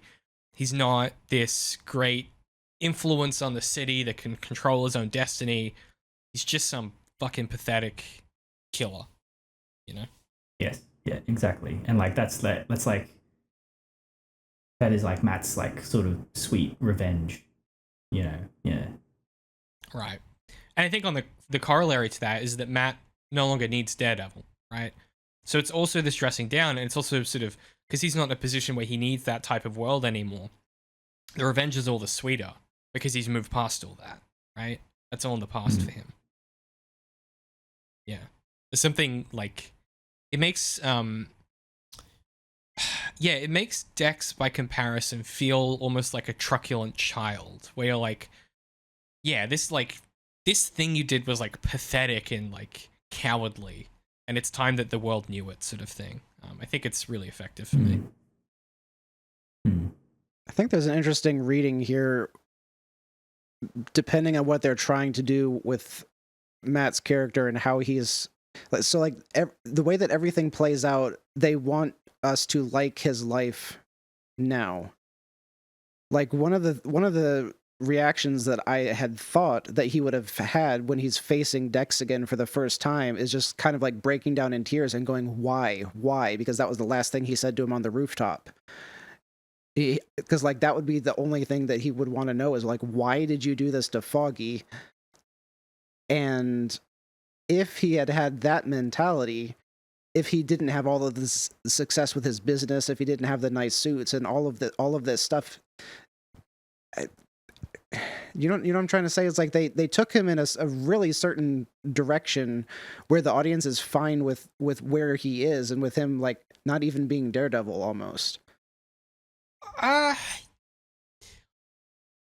won't speak to other people's readings, right, and other people's feelings on like watching the show, but like I don't know that I walk away from this being like, this is a healthy Matt Murdock. Like Pat said before, he's kind of rude, he's kind of impatient. Like I don't know. The Karen talk is different. Definitely the Karen talk. Everything like shifts, but everything like kind of before that, it's like they paint him in a really healthy spot, and you only get hints of it in the Karen talk when he's cooking dinner for the date. You get hints of you know his inner turmoil, but the rest of the time they're just painting him as being really solidly put together, I guess, coping really well. Yeah, well, he's certainly not like emotional or like lashing out or anything, and I feel like maybe you know how like this is essentially what like Foggy wanted, was to like him to just be Matt Murdock and not Daredevil, and I feel like showing him in like this sort of calm light and then contrasting that with how he actually acts, you know, with like Karen and stuff like that. Like I feel like it's sort of maybe muddying this, you know, concept of Matt leading a life without Daredevil and just being a normal, healthy guy, like well-adjusted guy. It's like, you know, the actual like sum of those parts is that you know, Matt maybe doesn't actually become like the best version of himself, kind of thing. He's yeah, I don't know, he's the comparison that keeps go ahead, finish up. No, I actually didn't have any more to say than that. You go. The comparison that keeps popping into my head is that this is the exact opposite reaction to Elektra's death, right? And so then I'm left wondering, like, why? How is it the opposite to Elektra's death? So, love of his life dies, and he utterly breaks down, decides, I'm completely giving up Matt Murdock. He doesn't exist anymore. Yeah. I'm only out for revenge. Now his best friend dies, and he's like, Matt Murdock is totally put together. I got my suits, I got my money, everything is great. It's actually, like the opposite. You know what, yeah, and that's like a reaction to like the death of the subject, right? Like Elektra, like, you know, she was fine with Matt embracing like Daredevil fully, and he's like, oh well, you know, this is probably not the actual thought process, but like, oh, to honor her memory, I'll just be Daredevil, and when Foggy dies, to honor his memory, I'll just be Matt Murdock, kind of thing. I feel like there's a line there. Yeah. David, speak. Your No, brain's going. Patrick nailed it in one. I don't need to say anything more. He got it right. That was what I was going to say. Is like it's about, yeah, how do you process that loss, right? And like, what part of himself does Matt suppress in response to that person dying? And like, you know, he doesn't see any reason to be Matt Murdock because, like, when Elektra dies, because like my sexy ninja girlfriend is dead, and she loved it when I was Daredevil, and now that's who I shall be. And my best friend, who tried to keep me on the straight and narrow and was my moral compass, he dead. I will have to be best boy on best behavior for rest of life to honor best friend. And whether or not being best boy on best behavior is good for Matt is another question entirely.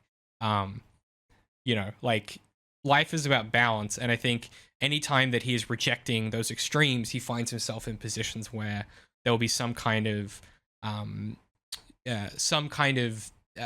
violence or trauma, or some kind of like division or tear that will then force that other part of himself back into his life. But yeah, I think it's exactly right. It's the response to the person who died. It makes complete sense to me as you lay it out like that, Pat. Yeah, I love that. I hope it was intentional, because I love that. Yeah, it's good. Well, even if again, I hate to beat that drum, because every time you say something like that, I say something like this, and people are getting sick of hearing it. But whether it's intentional or not, I think it is now my preferred reading. That's very, very poignant and potent to me. Let's quickly talk about the Karen scene. And the Daredevil. I guess we've kind of talked about why he's not Daredevil, right? Was that sort of what you wanted to talk about, Darth? Was that reaction? Yeah, okay. So especially because like it was a quote unquote supervillain that killed his best friend, and like it seems like, oh, I need to really lean into being a superhero so I could stop people like that from ever killing anyone else's best friend. But that's not the direction he goes. It's like, yeah, so no, totally. But the other thing that's different about last time is now White Tiger's on the scene, right? There's somebody else out there doing the thing. And like, there's no other guys ain't nobody else like Dex. Do you know what I mean? There's not another Dex running around that is capable of doing this, that has a grudge against Matt and Foggy and Karen. So in some ways, I think it's also like, it's an asynchronous problem, where on the one side of history, before Foggy's death, he's doing these things and he's protecting the city. And on the other side of history, after Foggy's death, he maybe also feels like he doesn't need to anymore because the equation's different, right? Dex is off the board. There's someone else out there stopping petty crime. Like, do you know what I mean? Like, I think there's an argument to be made there that he may not feel like he needs to either. If you want to go down that route. For me, it's perfectly sufficient to be like, he feels like he's not that guy anymore. He's trying to honor Foggy's memory. He literally carries around, you know, Foggy in his breast pocket, right? Like that to me is sufficient, but I do understand what you mean. No, that's so sad. Yeah, it's pretty sad, Pat. He's burying his feelings. I like how we haven't, like, Foggy dying is just like a fact that we've all just accepted. Like, yeah. But man, like, it's a pretty It's a pretty big choice to make at the start It's of a the show. huge choice to make. It is like a Yeah. truly a. You made the same choice in your script. I know. The boy had to go. I'm sorry. Yeah, it's David, I know you recorded that like a year and a half ago or whatever, but when Pat pitched that and you were like, yeah, he's the most boring character on the show, I almost came through the screen at you. I love triggering people with that. I don't really think that. Boy, does this conversation go bad. Matt and Karen have the perfect disastrous reconnection. He is like overeager and really emotionally detached and kind of needy and a little bit desperate, but he's trying not to show it. And the thing that I love about the way that this scene is written is no one says it, but it seems clear to me that A, they were in some type of situationship before Foggy died, and then after his death, they tried for a while to be actually in a relationship, and then it just completely vanished because they fell out of sync, and then one and the other stopped talking to each other at different times, and then she left for San Francisco. And something I really appreciate about the way that they've approached dealing with these old characters is they let this stuff be ambiguous in a really productive way, instead of having to sit down and go, beat for beat, this is what happened with Matt and Karen. You know, like the show doesn't feel a need to be like, Matt doesn't go up to her and be like, I haven't seen you since we had that fight in the park. You know what I mean? Like they let it be ambiguous and really naturalistic. Yeah, I feel like it captures the complexity of grief really well, and there's a line that evokes a lot of that, of what you're saying, when he goes, I refuse to believe a tragedy like undid everything. Like, that just, I feel like that sufficiently gives you like the information to like understand what Matt's going through. He's like, he's sort of in denial. He's like, no, like, this, our lives did not get ruined because Foggy died. It's like, but it did. And he's just like, he doesn't see how it's changed him and therefore how it's changed all his relationships and stuff. Yeah, because he's not willing to yet. He's not in a place where he can. It's also really interesting to pitch that to her, whose life was ruined from her brother dying. Karen's life has been ruined many, many times by death. Yeah, poor Karen. Her brother dies. She kills Wesley. Matt's the girl that she's worried about that's in Matt's bed turns out to be a problem, and it's his ex. And actually, they're not fully exes, and they might be together. Foggy dies. it's Ben Urich dies. Yeah, she's had a pretty rough go of it. TBH. Yeah, it's a pretty rough exchange. And then she brings up the Daredevil thing, which Darth was talking about before, where she's like, and he says, I'm not that guy anymore. And she asks if not being him will help.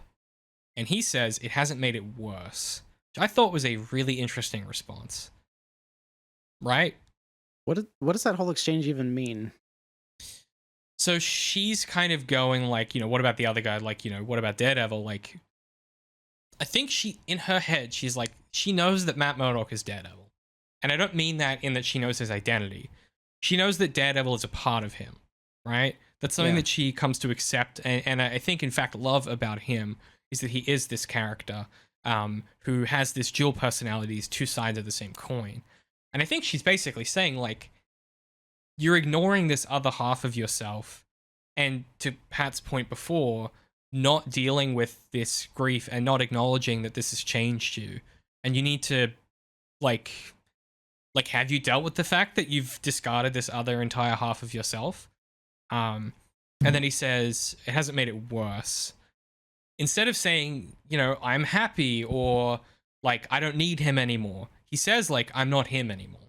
I'm not that, like, it's a very particular way that Matt dances around admitting that he either misses it, that he knows it might not be a good thing for him to not be Daredevil, or some other aspect of his interiority that we don't have access to, right? And that Karen doesn't have access to.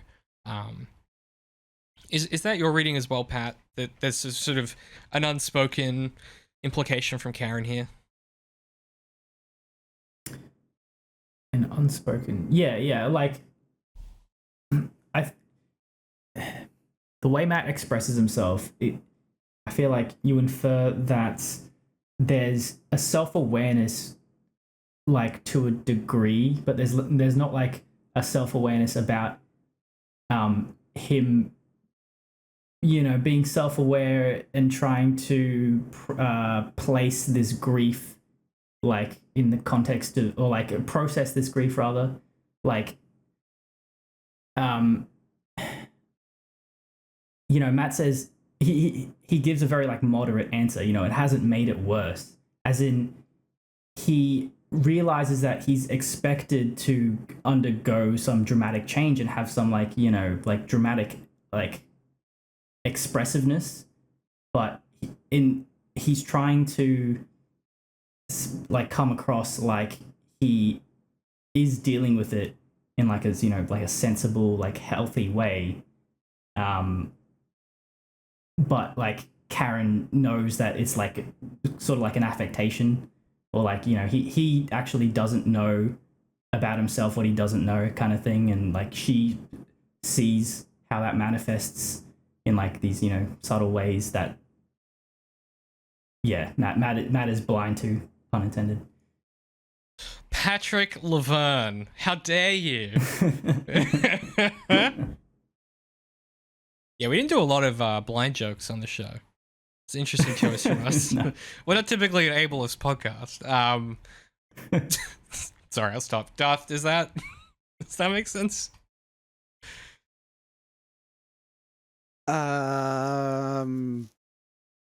This scene is really weird for me because it immediately makes me think of George Lucas, and what they are saying is kind of irrelevant. Like, watch it like muted, and just like nothing that is said matters. It's just things are ruined because of happenstance, and this friendship is ruined. And figuring out exactly like what was going through her head when she wouldn't call him back, and was he too aggressive or not when he says these things, like all of that, very ironically for me, who needs answers to everything, like none of that really matters for this scene, which is just interesting. I don't know why none of that, like the relationship broke because Foggy died, and it's like that simple for some reason. Yeah, well, I mean, I think, just to be completely honest with you, it's because it's a really fucking well written scene and it's incredibly well acted. Yeah. Like the text works and the subtext works, and then the implied subtext is there if you want it. Like it is just, it also visually represents every disastrous exchange you've had with an ex where it ended badly, or there was something toxic about the way it ended, where one person hasn't like admitted it to themselves. And like I've been on both sides of this conversation, where I've been the person who hasn't been able to admit to themselves that like, actually I'm not fully over this thing and I haven't dealt with it in a healthy way. And then being on the other side of it, where you see an ex who you have that exchange where they haven't dealt with it and you can tell. It just so perfectly represents the way that grief and time can completely change how the dynamics of an interaction are going to go. And it's so legible in that regard to something Pat said earlier about the potency of grief, that it probably works for that reason. I think it's both a universal feeling in the sense that it deals with the only one thing that we all have in common, which is death. But then it's also, broadly applicable, which is that it deals with something else that we all have in common, which is, relationships, whether they be romantic, friendship, and otherwise, right? And how those begin and end and the complications that arise. It's just a deeply human, legible moment. Is I think probably why that is the case for you, Darth, versus I think a lot of the time where you will say things like, I don't understand why the character did this, it's usually because it's either not a common scenario or a common conflict, or it is entirely reliant on subtext in a way that you often find difficult to engage with, or even when I explain it sometimes you go, it doesn't really work for me. Yeah, I think it's just a 10 out of 10 scene, is my feeling. Yeah, I agree. I feel like the text is just good enough. It is just so good, like that. It just like evokes exactly what it needs to communicate, like, and you receive it on like an emotional level, and like you just sort of like yeah, like this feels real. Yeah. I just realized it would be a very interesting exercise to go through this entire series and like look at each example where a significant problem could have been solved by that person going to a good therapist. That's most Like- TV shows. I was gonna TBH. say it's a lot of characters. Although, on the flip side of that, Darth, you can structure an entire show around that, like The Sopranos, right? That's the entire show is about him going to therapy and like leading this double life Yeah. and lying to both himself and his therapist. Like, you know, there is juice to be had there. But yes, most you know what, to be honest, most conflicts in life could be fixed if more people went to therapy. I think that's probably true. If Walter White went to therapy, who knows what might have happened. If Jimmy McGill went to therapy, man. That's why that last episode of Sherlock was so good, because it was all based around the therapist. We're going to take a break on that note before I get mad at Darth for doing that joke. We will be back in a couple of minutes to talk about the rest of this episode. We will catch you then. This season of Daredevil in the Details is brought to you by the Maynard Trigg series. These are my Dying Earth science fantasy steampunk coming of age novels. The third book is out now. You can grab the first book, Maynard Trigg and the Creature Beneath the Veil, hardback or paperback. It's on special right now at underink.press. Appreciate any support you guys give. These books are one of my favorite things I've ever done. I'm super proud of them, and I would love you guys to check it out. If you're interested in the stuff we do, I guarantee you'll enjoy these books. Head to underink.press and grab your copy today. Thank you. Okay, well, I don't need it from you. I just need it because I know where to cut. Anyway, whatever. All right, Matt is back at his apartment. He's cooking. Darth said a thing before that I just like didn't agree with. You said that he was cooking for the date with Heather. Surprise, surprise. For the first time ever, David and Darth disagreed. I didn't think he was cooking for Heather. I thought he was just cooking for himself. I could be referencing something from the second or third episode This or is the end of the first why- one. This is why you only watch the episodes that we cover. Okay? Yeah, but I don't want to.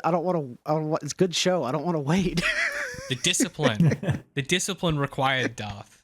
But anyway, yeah, he's cooking, which we've never seen him do before. He used to always have takeout, and like I said before, I think it's maybe a hobby he's taken up since Foggy's death. Or And it's a Fiskism. it's a Fiskism. A Fisk. That's hard to say that 3 times fast. Fiskism. Or the other way to read this is it's a replacement activity for addiction, right? And if we talked a lot in Daredevil season 3 and you know in the first season as well of Daredevil being this kind of subordination of addiction for Matt, not a replacement for you know, not addiction as allegory, but something that he's compelled to do that he knows is not good for him. And so, you know, you could read the music and the cooking, you know, these are replacement activities. The cooking in particular, he's doing that at night. That's normally when he'd be Daredevil. You could start to put that reading together, I think, pretty coherently, in a way that wouldn't feel, it's not trying to do something big and symbolic. It just is a, you know, something you could paint in around the edges, if that's how you want to read it. Or he's trying to keep himself busy because he doesn't want to think about Foggy. Or just frankly, it's the first time in his life he's like at home at night, so he's learned how to cook. Maybe he was always eating takeout because he didn't have time because he was Daredevil, right? There's other more literal ways you could read this as well that would make more sense for a person like Darth, I feel. You know? Do you think he goes light on the spices because he's super sensitive? Are you... Darth, how good are you with like spicy food? Are you a spice guy? I love it, but I am a weakling. Patrick, I feel like you're a moderate spice guy. You're more of a spice guy than Oh, I I am. love me some spicy food. Yeah. I love sweating while I'm eating my ramen. Well, I'm like the Yeah. ultimate spice coward. Do you know, like I'm so bad with spice that I would be the Matt Murdock being like, I'm gonna put 3 chili flakes into the dish. I think you're probably right, Pat. I think he probably does a lot more herbs than spices, would be my guess. Yeah. Well, I was thinking spice in general, like in spices, like. Oh, you meant like even like I reckon he even like puts less pepper and stuff, less salt as well. But then that begs the question, like takeout food is just as like has just as many things. So maybe he's numb to it. Who knows? Yeah. I remember his training with Stick, and they were like listing out the different chemicals in ice cream. You know. Mm. Yeah, it's a bit like I think he might have that problem of it becomes really hard to enjoy anything when you understand too much of how it's made up. You know what I mean? You know, like it's like you just can never undo the lesson, so he might just be fucked regardless. But like you know that this guy like couldn't do like the cinnamon challenge, like that would kill him.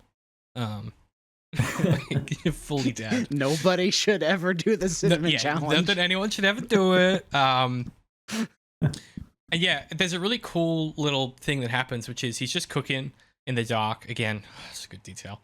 And he kind of overhears through another apartment or through some other building where someone's watching the TV, that Fisk is on the TV, and then Matt turns it on, and Fisk he says, "Tonight I'm declaring my candidacy for mayor of New York,"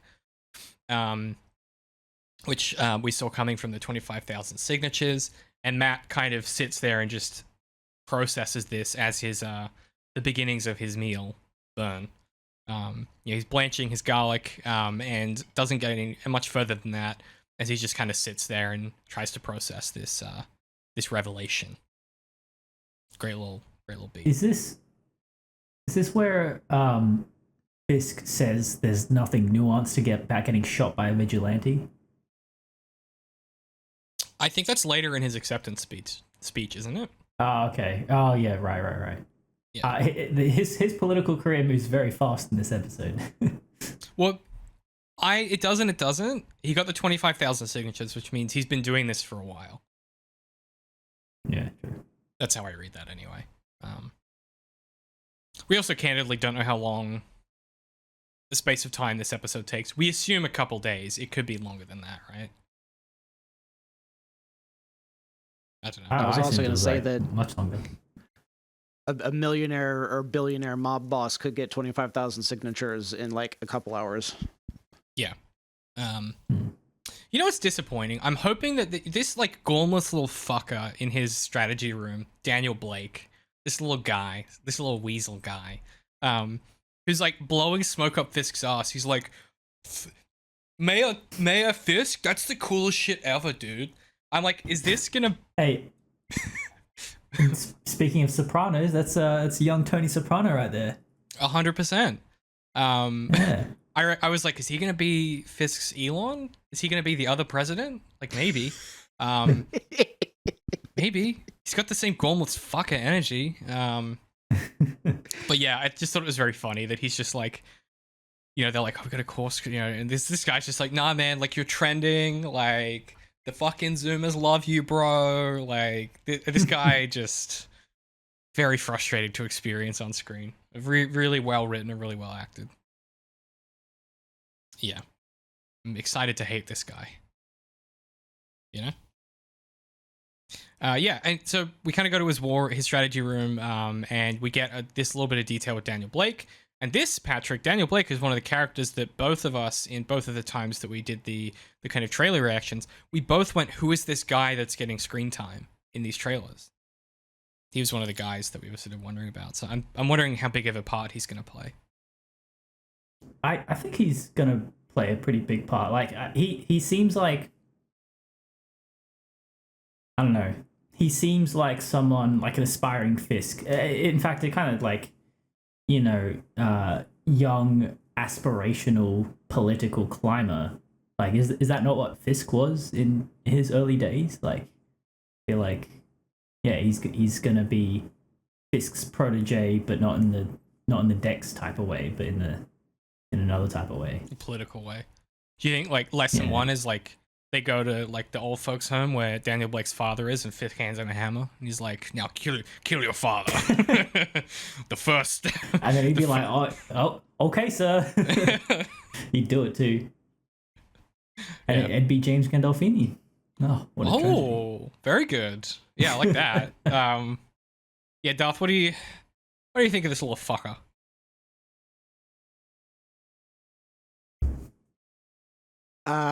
We are still talking about the little Gen Z dude, right? Daniel Blake, yeah. I don't remember names. Let's for anyone that hasn't seen our other podcasts, I just call them like the old guy or the guy wearing red. That's why I write them down. Like that's my job, so the audience knows who the fuck you're talking about. I did not have nearly that visceral reaction to him. It's just that typical, oh, I don't appreciate that generation. But the fact that Fisk like sees the value and like keeps him around was super interesting. Because like he's made to be annoying, but then he's kept around in spite of that fact or because of that fact. So yeah, I liked the character even though he's annoying, as you said. Well, he's a believer. He's a useful lackey, you know. Yeah, he's a little zealot guy. Of course, Fisk would keep him around. Yeah. Yeah. Fisk loves those people. He does. He loves an enabler. He loves a James Wesley. He loves. Oh, he's the James Wesley. That's so right. Mm-hmm. Yeah. Yeah. So yeah, we get this little scene. He blows some smoke up Fisk's ass, and then we go to, Matt's walking to this meeting that he's been set up on by McDuffie, and we kind of get the kind of buzz of the city's conversations about Fisk. You know, some people being like, he's a fucking murderer. Some people are like, at least he's interesting. You know, pretty usual stuff that we heard on the kind of the news cycles and at bars and things like that about America and the state of the political environment over there. And someone's talking about like a convicted criminal being elected to office, like that will never happen. Ooh. And Matt goes to the coffee shop and he meets up with Heather, who is supposedly an alleged client.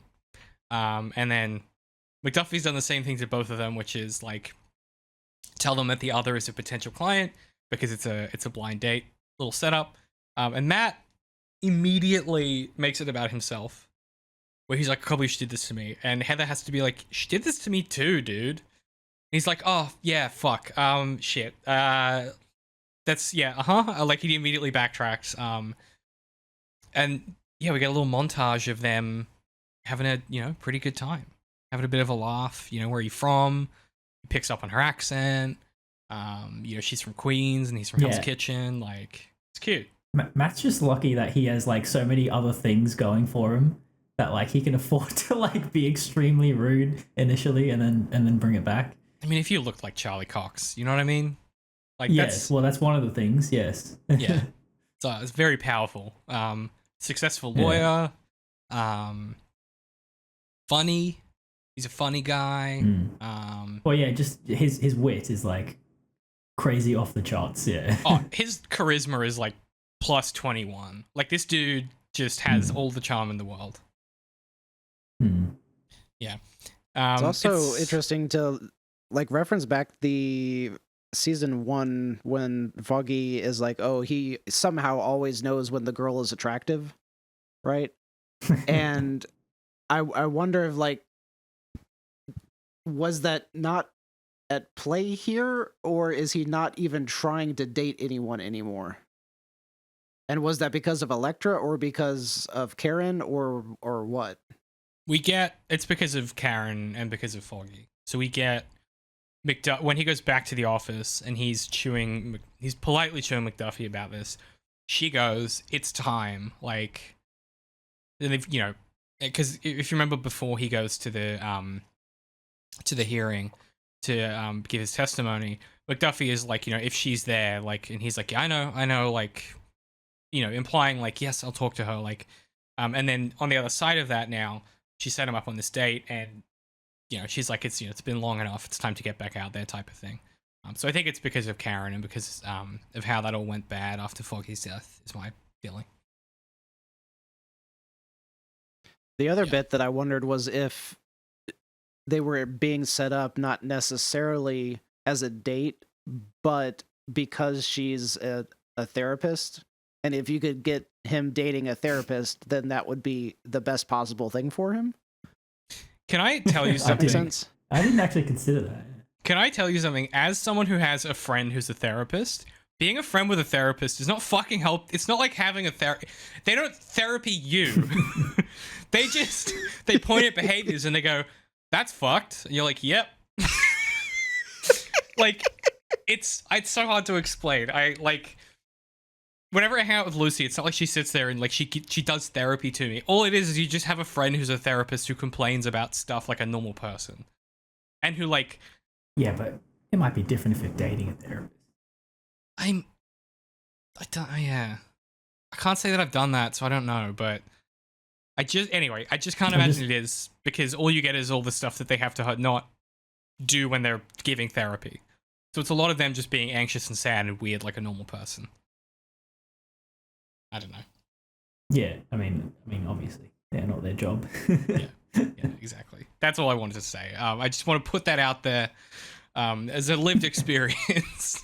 It is helpful, because you can't be like, I did this thing and I need your insight. And they there is that benefit.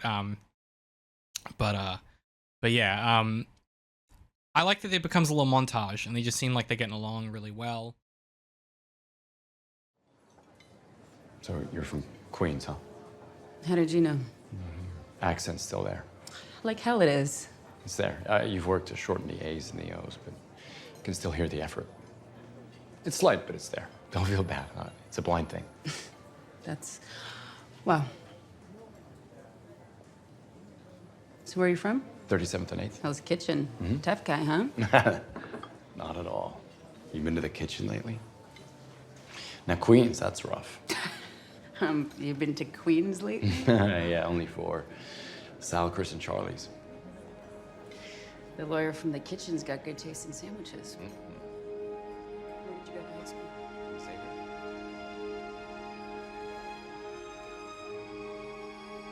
The post-date convo also gives us more context for the law firm, which I thought was interesting.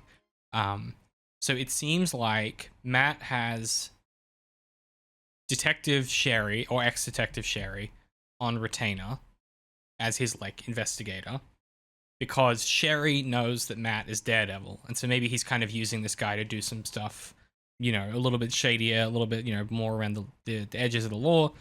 And the law firm has, like, I did the math. This is just me, because I was looking at it. I immediately went into, like, we worked at a stand-up mode.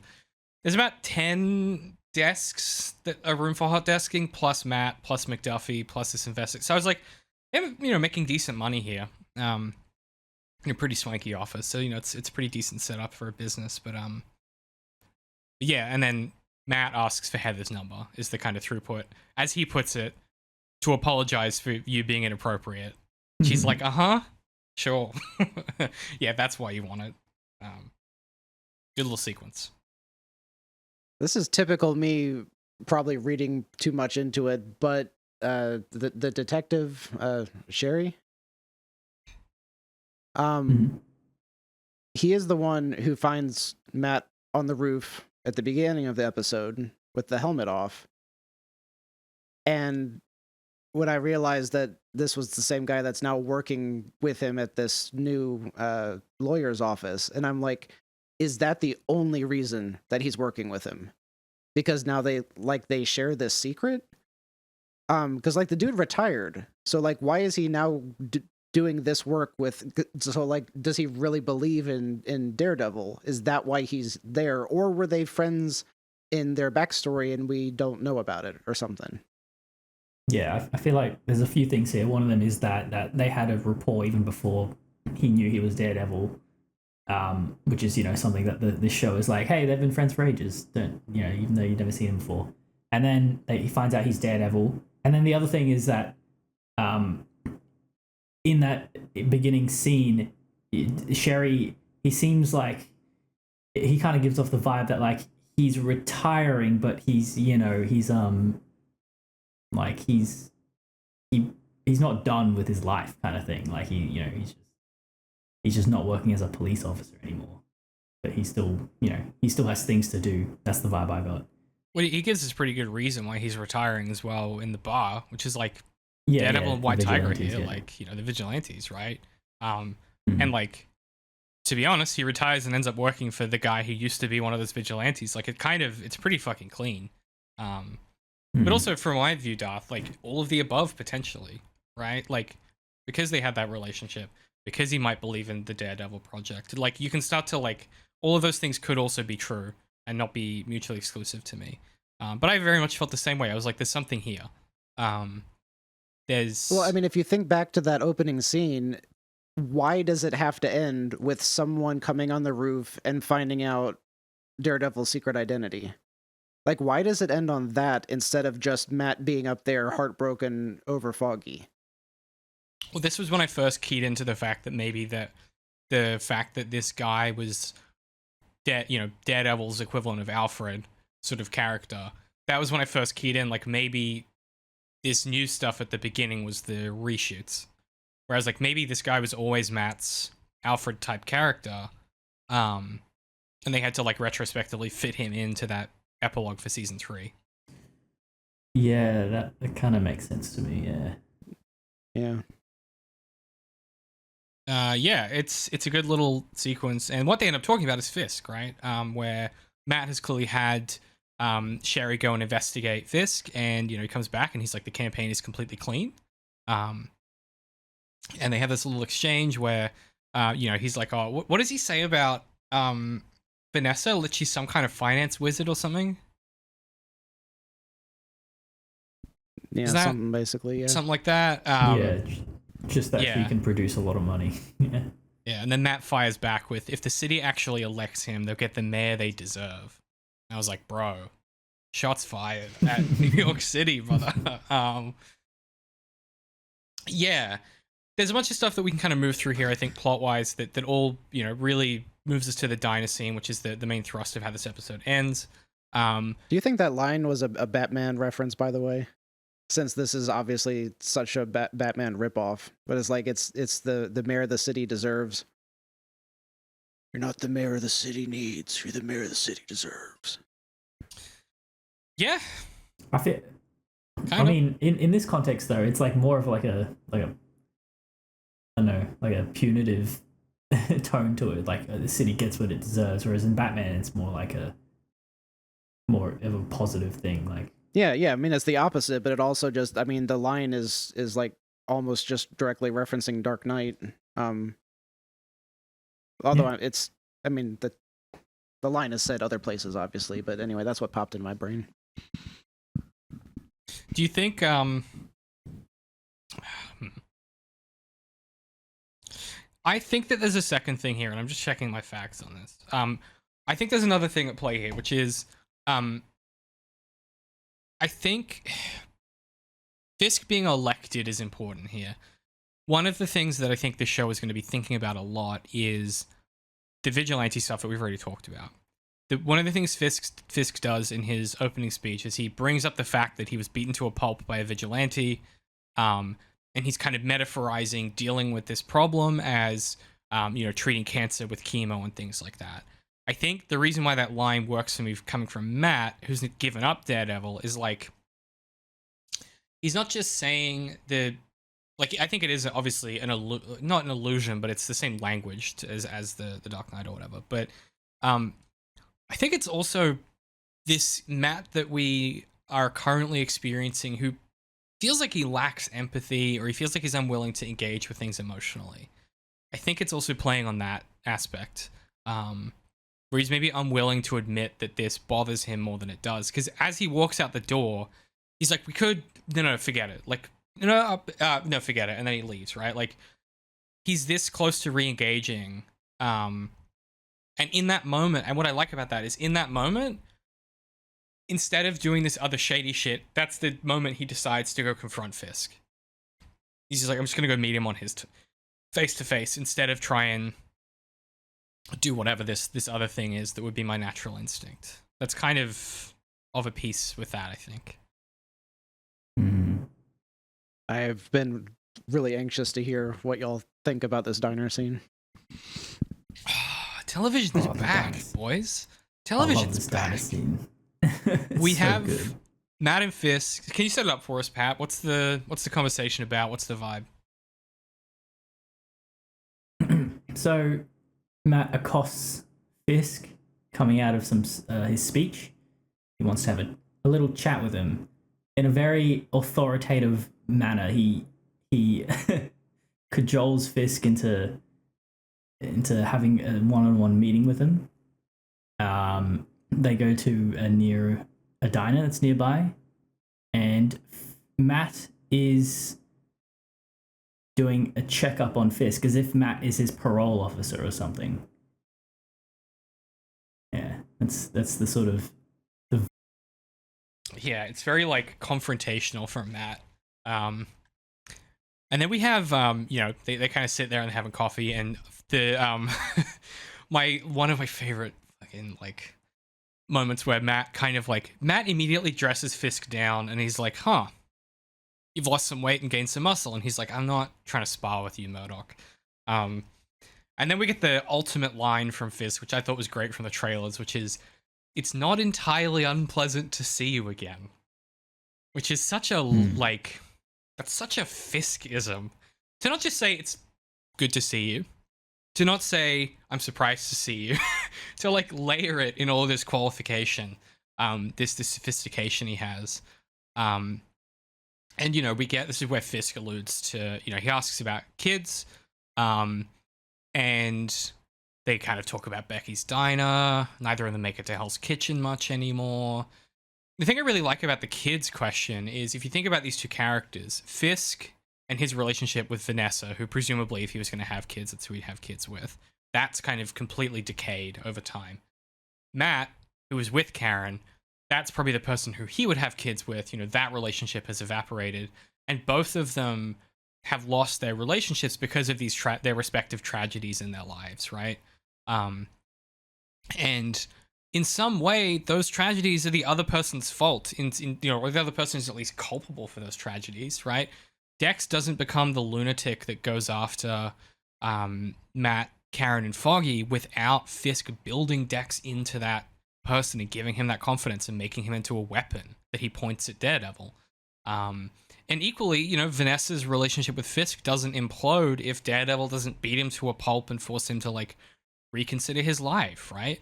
In some ways, like, him asking about kids is so evocative for me, because it's like the person sitting across the table from them, as he brings this up, is kind of part of the reason why neither of them have kids and have like these lives that they could have had.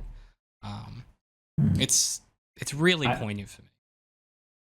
I feel because I feel like the amount of suffering that both have inflicted upon the other is so much, to the point where it's almost like immeasurable, and so they reach like a ground zero point, as if they're just sort of like rebooting their relationship, like who's keeping tabs anymore on who did what to who, because there's just so much like, like let's just like say, hey, how you doing, like has your life gotten any better since like 10 years ago or whatever. I don't know, it's a very interesting conversation, very interesting tone. Do either of you remember the actual line about kids? No, I think he just says kids, and then Matt says no. I don't know. Then he says, "What about you?" Right? And so my thinking is that could be a very informative question, because if you have kids, then you're no longer going to go out and do vigilante stuff, assumedly. Likewise, if Kingpin has kids, he may have legitimately changed his ways. So there's a lot that could be inferred from the answer to that question. Yeah. It's not in the transcript. Awesome. I hate the internet. It is so unusable now. Let me see. Yeah, well, I suppose if you have kids, it's like going to profoundly change you as a person. So it's like a pertinent question to ask in this context. It's like which you know the conversation is about. Hey, are you reformed? Are you different? Like, you know. Yeah. Which, I mean, that was like the context of the entire thing was like, I hope you're reformed. If you're not reformed, then I'm coming after you. And that's what they were both saying to the other. Fisk was saying, you cannot be a vigilante anymore. If you're not reformed, I'm coming after you. And so the kids thing like really does play into that. Oh, yeah, okay, here I have it. Fisk, you have children? Matt, no. You? Fisk, oh, no, I tried to mentor someone, but, well, that's the closest I've come. And then Matt, didn't she shoot you in the face? Fisk, yes. Younger generation, what can we do? And then Matt's like, Fisk's like, you're keeping tabs on me. Matt's like, no, I'm just, call it professional curiosity. And that's where we get the parlay of like, oh, what profession? And he's like, I'm a lawyer. Talk about Becky's Diner. I could say you've come up in the world. We kind of go on from there. And then we get Matt kind of probing a little bit. And this is what I like about this conversation, is it goes from fine to Breaking Bad really quickly, where it's when Fisk brings up Foggy that Matt kind of finds himself on tilt in this exchange. I think up until that point, he's at least fairly in control of the conversation. And at the mention of Foggy, Matt kind of falters a little bit. And, questioning Fisk's integrity, Fisk comes back with, let's say I followed a road less traveled, and at its end I found a new man. Kind of alluding to or similar language to that, the Samaritan story he tells in season 1. And Matt explains that the reason he stopped being Daredevil is that a line was crossed, meaning, he tried to, and in Fisk supplies, like, didn't you try and kill Benjamin Poindexter? And he's like, yep. And Matt says, I feel like I lost the privilege to be a vigilante, or, I've lost the privilege to be Daredevil. And he goes, vigilante or whatever. And Fisk goes like, the parlance of our times.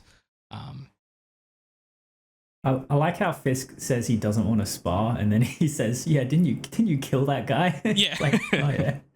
Okay, dude. He goes, it's hard to come to terms with a violent nature, hating the power it has over us. And Matt comes back with, I was raised to believe in grace, that we can be touched by the divine and transformed into a better person. So if you say to me you're a new man, I say fine. But you should know I was also raised to believe in retribution. So if you step out of line, I will be there. And Fisk basically provides his own threat, which is like, if you go back to your old ways, like, there will be consequences. And it's, I think it's pretty clear at the end of this exchange that Fisk says, I love a man who tries to rise above his nature. Good luck with that. And Matt says, good day, sir. And it's such an interesting bob from Fisk. It's him being like, yeah, I don't fucking believe that you can not be Daredevil. Like, come on, who do you think you're talking to? It's such a charged exchange. Equally, Daredevil is as incredulous about Fisk being reformed and being a changed man, and seems to be like the subject of this conversation is that it goes from catching up, have you grown and changed, to a tentative yes from both sides, and then they're both incredulous to believe each other. Yeah, they both think the other's full of shit. Yeah, and like I feel like I mean that lays the direction of this series out pretty clearly to me, like, at least theme wise. Like, it's like, can they change, like, can they evolve and become like different sort of people, and that are not going to be locked in this exact same struggle as they have been. Yeah. It also makes me wonder if their entire conflict will be like in the courtroom, because like if Matt puts the costume back on, then Fisk could just come out and be like, yo, this is who it is. He can't do that though because Matt knows about Vanessa, and Vanessa is the dirty money behind the mayoral campaign, right? This is the Cold War they find themselves in, right? Yes and no. I never really particularly liked because the reason was that he could pin Matt could directly pin the death of Agent, was it Nadim, on her because she's the one that gave the order, right? But all of that is dependent on the witnesses in the room, which was, I think, just the one like receptionist. I think you might be being too literal about season 3. I'm just talking about within the confines of this show. Matt knows that Vanessa is running some kind of criminal empire, some kind of criminal outfit. He knows that all the money for Fisk's campaign is clean. He can start to connect some dots here, is my thinking. Like, I don't think it's even thinking about season 3 at all in the context of what this threat looks like. Obviously, that's where that checkup begins, but I don't think it's my suspicion is less direct than that, right? That's my I understand what you're saying, and like I don't think the show is focusing on the specific details of like what these threats mean, except that if the other person steps out of line, I'm gonna they will each go to whatever ends is necessary to stop them.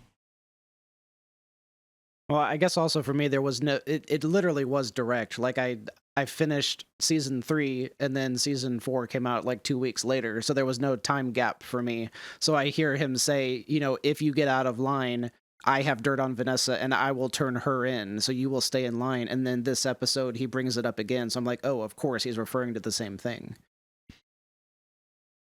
Yeah. I think that's definitely one of the threats he has, or the deterrences he has. But like he's also just like a really brilliant lawyer, and Fisk has a criminal history, and Matt has a lot of ammunition.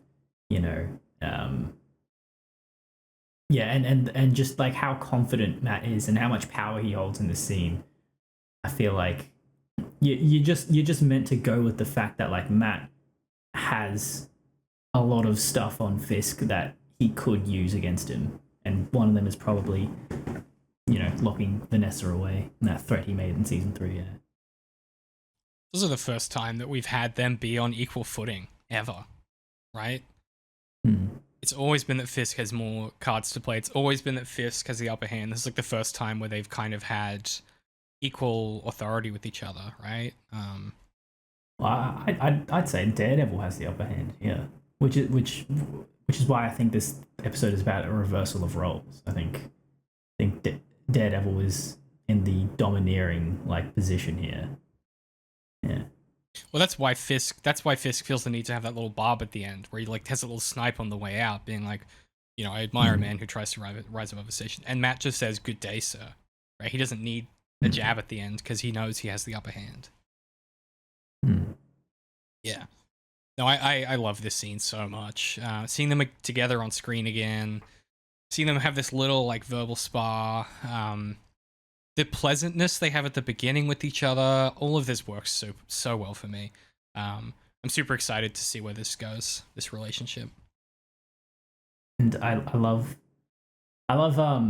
this scene or show so far hasn't really touched it, the Catholic stuff, but I love this line of Matt saying, "So if you say to me that you're a new man, I say fine," as if once again Fisk is turned around and reformed, and he's outwardly appearing as a moral man. This is a familiar pattern with that Matt has witnessed, but yet again he's willing to give him a shot. He's saying, "Look, I was raised to believe in grace. I understand people can change. Once again, if you say to me that you're a new man, I will believe it as long as I see that it is true." Yeah, it's guys, television's back. It's so great. Then, do you guys have anything else on this exchange, or shall we sort of move to the conclusion of the episode here? No, that's all I got.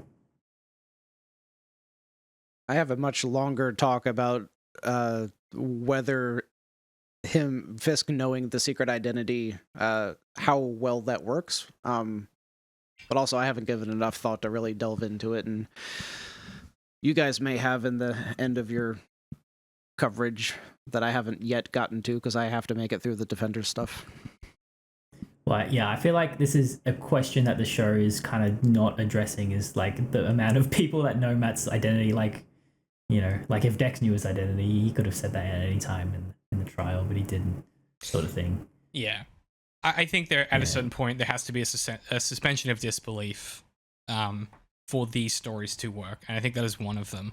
I'm also interested in how much the show deals with that. Like, it might end up being in some ways about that. You know, did y'all ever talk about the Punisher knowing his secret identity? We did. Yeah. I remember I said it would be cool if, like, in the actual season 2 episodes, if by the end the Punisher actually like did figure out on his own that he was Matt Murdock, but he just kept it to himself because it ultimately didn't matter. Like, who he was talking to was, you know, Red, which is a person. Like, yeah, holy, exactly. Yeah. I saw a video breakdown. I completely had missed it, that when Matt's interviewing him when they're in court, and he says something Frank, may I call you Frank? And the reaction that Frank has is so subtle, and it's thinking back to where he had Daredevil tied up on the rooftop, and he says, Frank, may I call you Frank? And so, like, it's that moment and that subtle reaction that is telling the audience that that's when he figures out that this is Red. I don't want to relitigate this too much because we did talk about this for like an hour and a half, but I think that reading...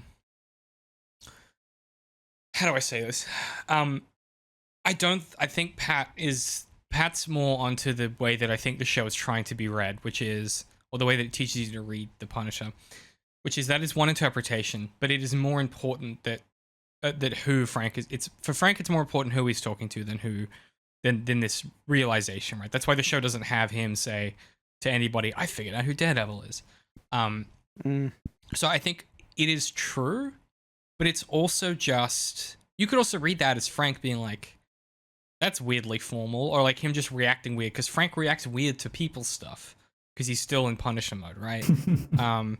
I suppose what I'm trying to do here is mitigate the limiting of people reading that season in really productive and nuanced ways, instead of going, I've watched this show 27 times, this scene and this scene put together prove this thing. I find that way, way less interesting to me as a mode of media criticism than what Pat was talking about. Though I do tend to agree that I think he does figure it out at some point during that season by himself.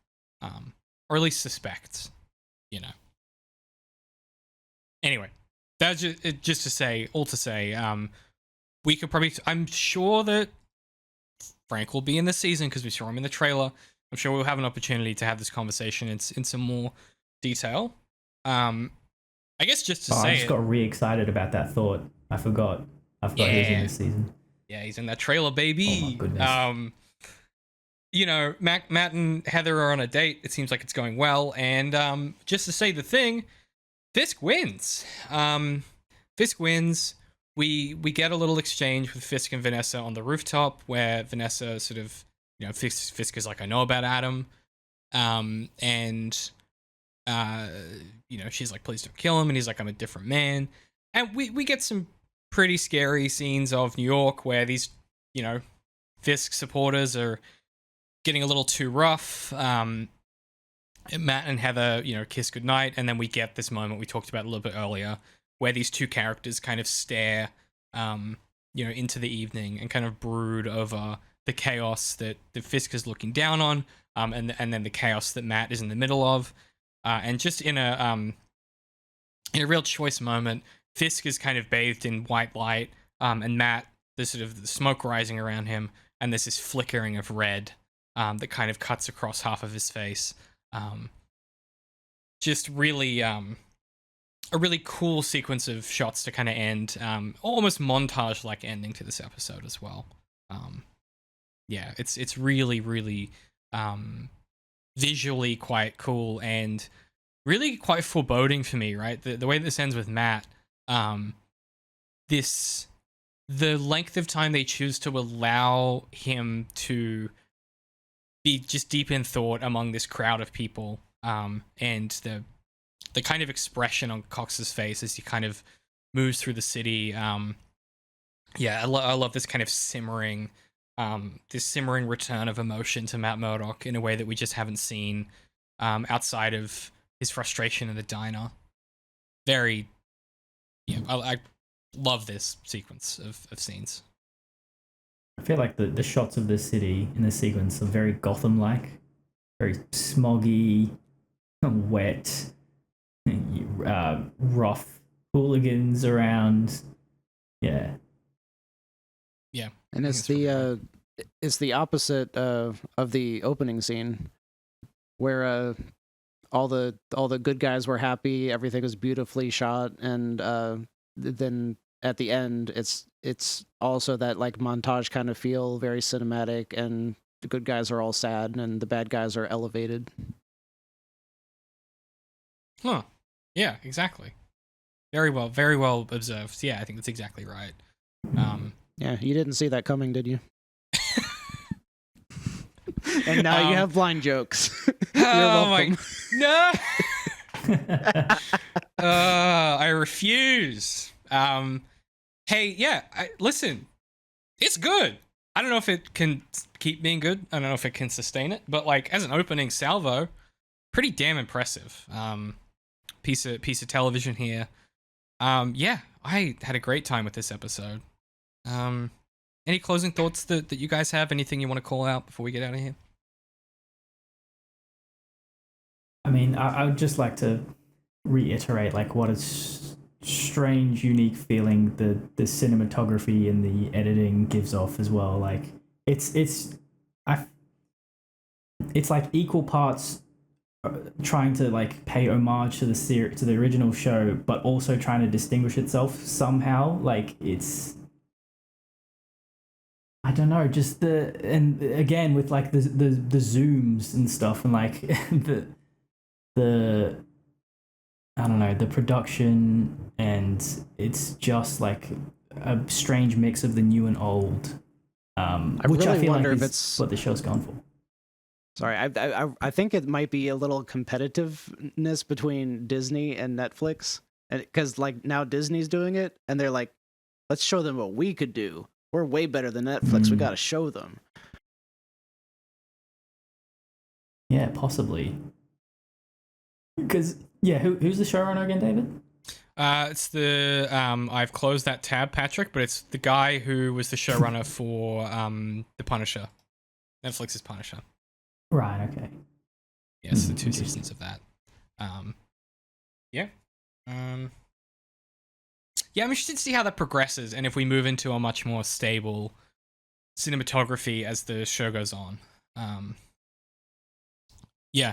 Also, I just want to underscore, so weird to be watching new Daredevil. Like, it is so difficult to articulate how strange it is to be watching new episodes of Daredevil. It's so weird.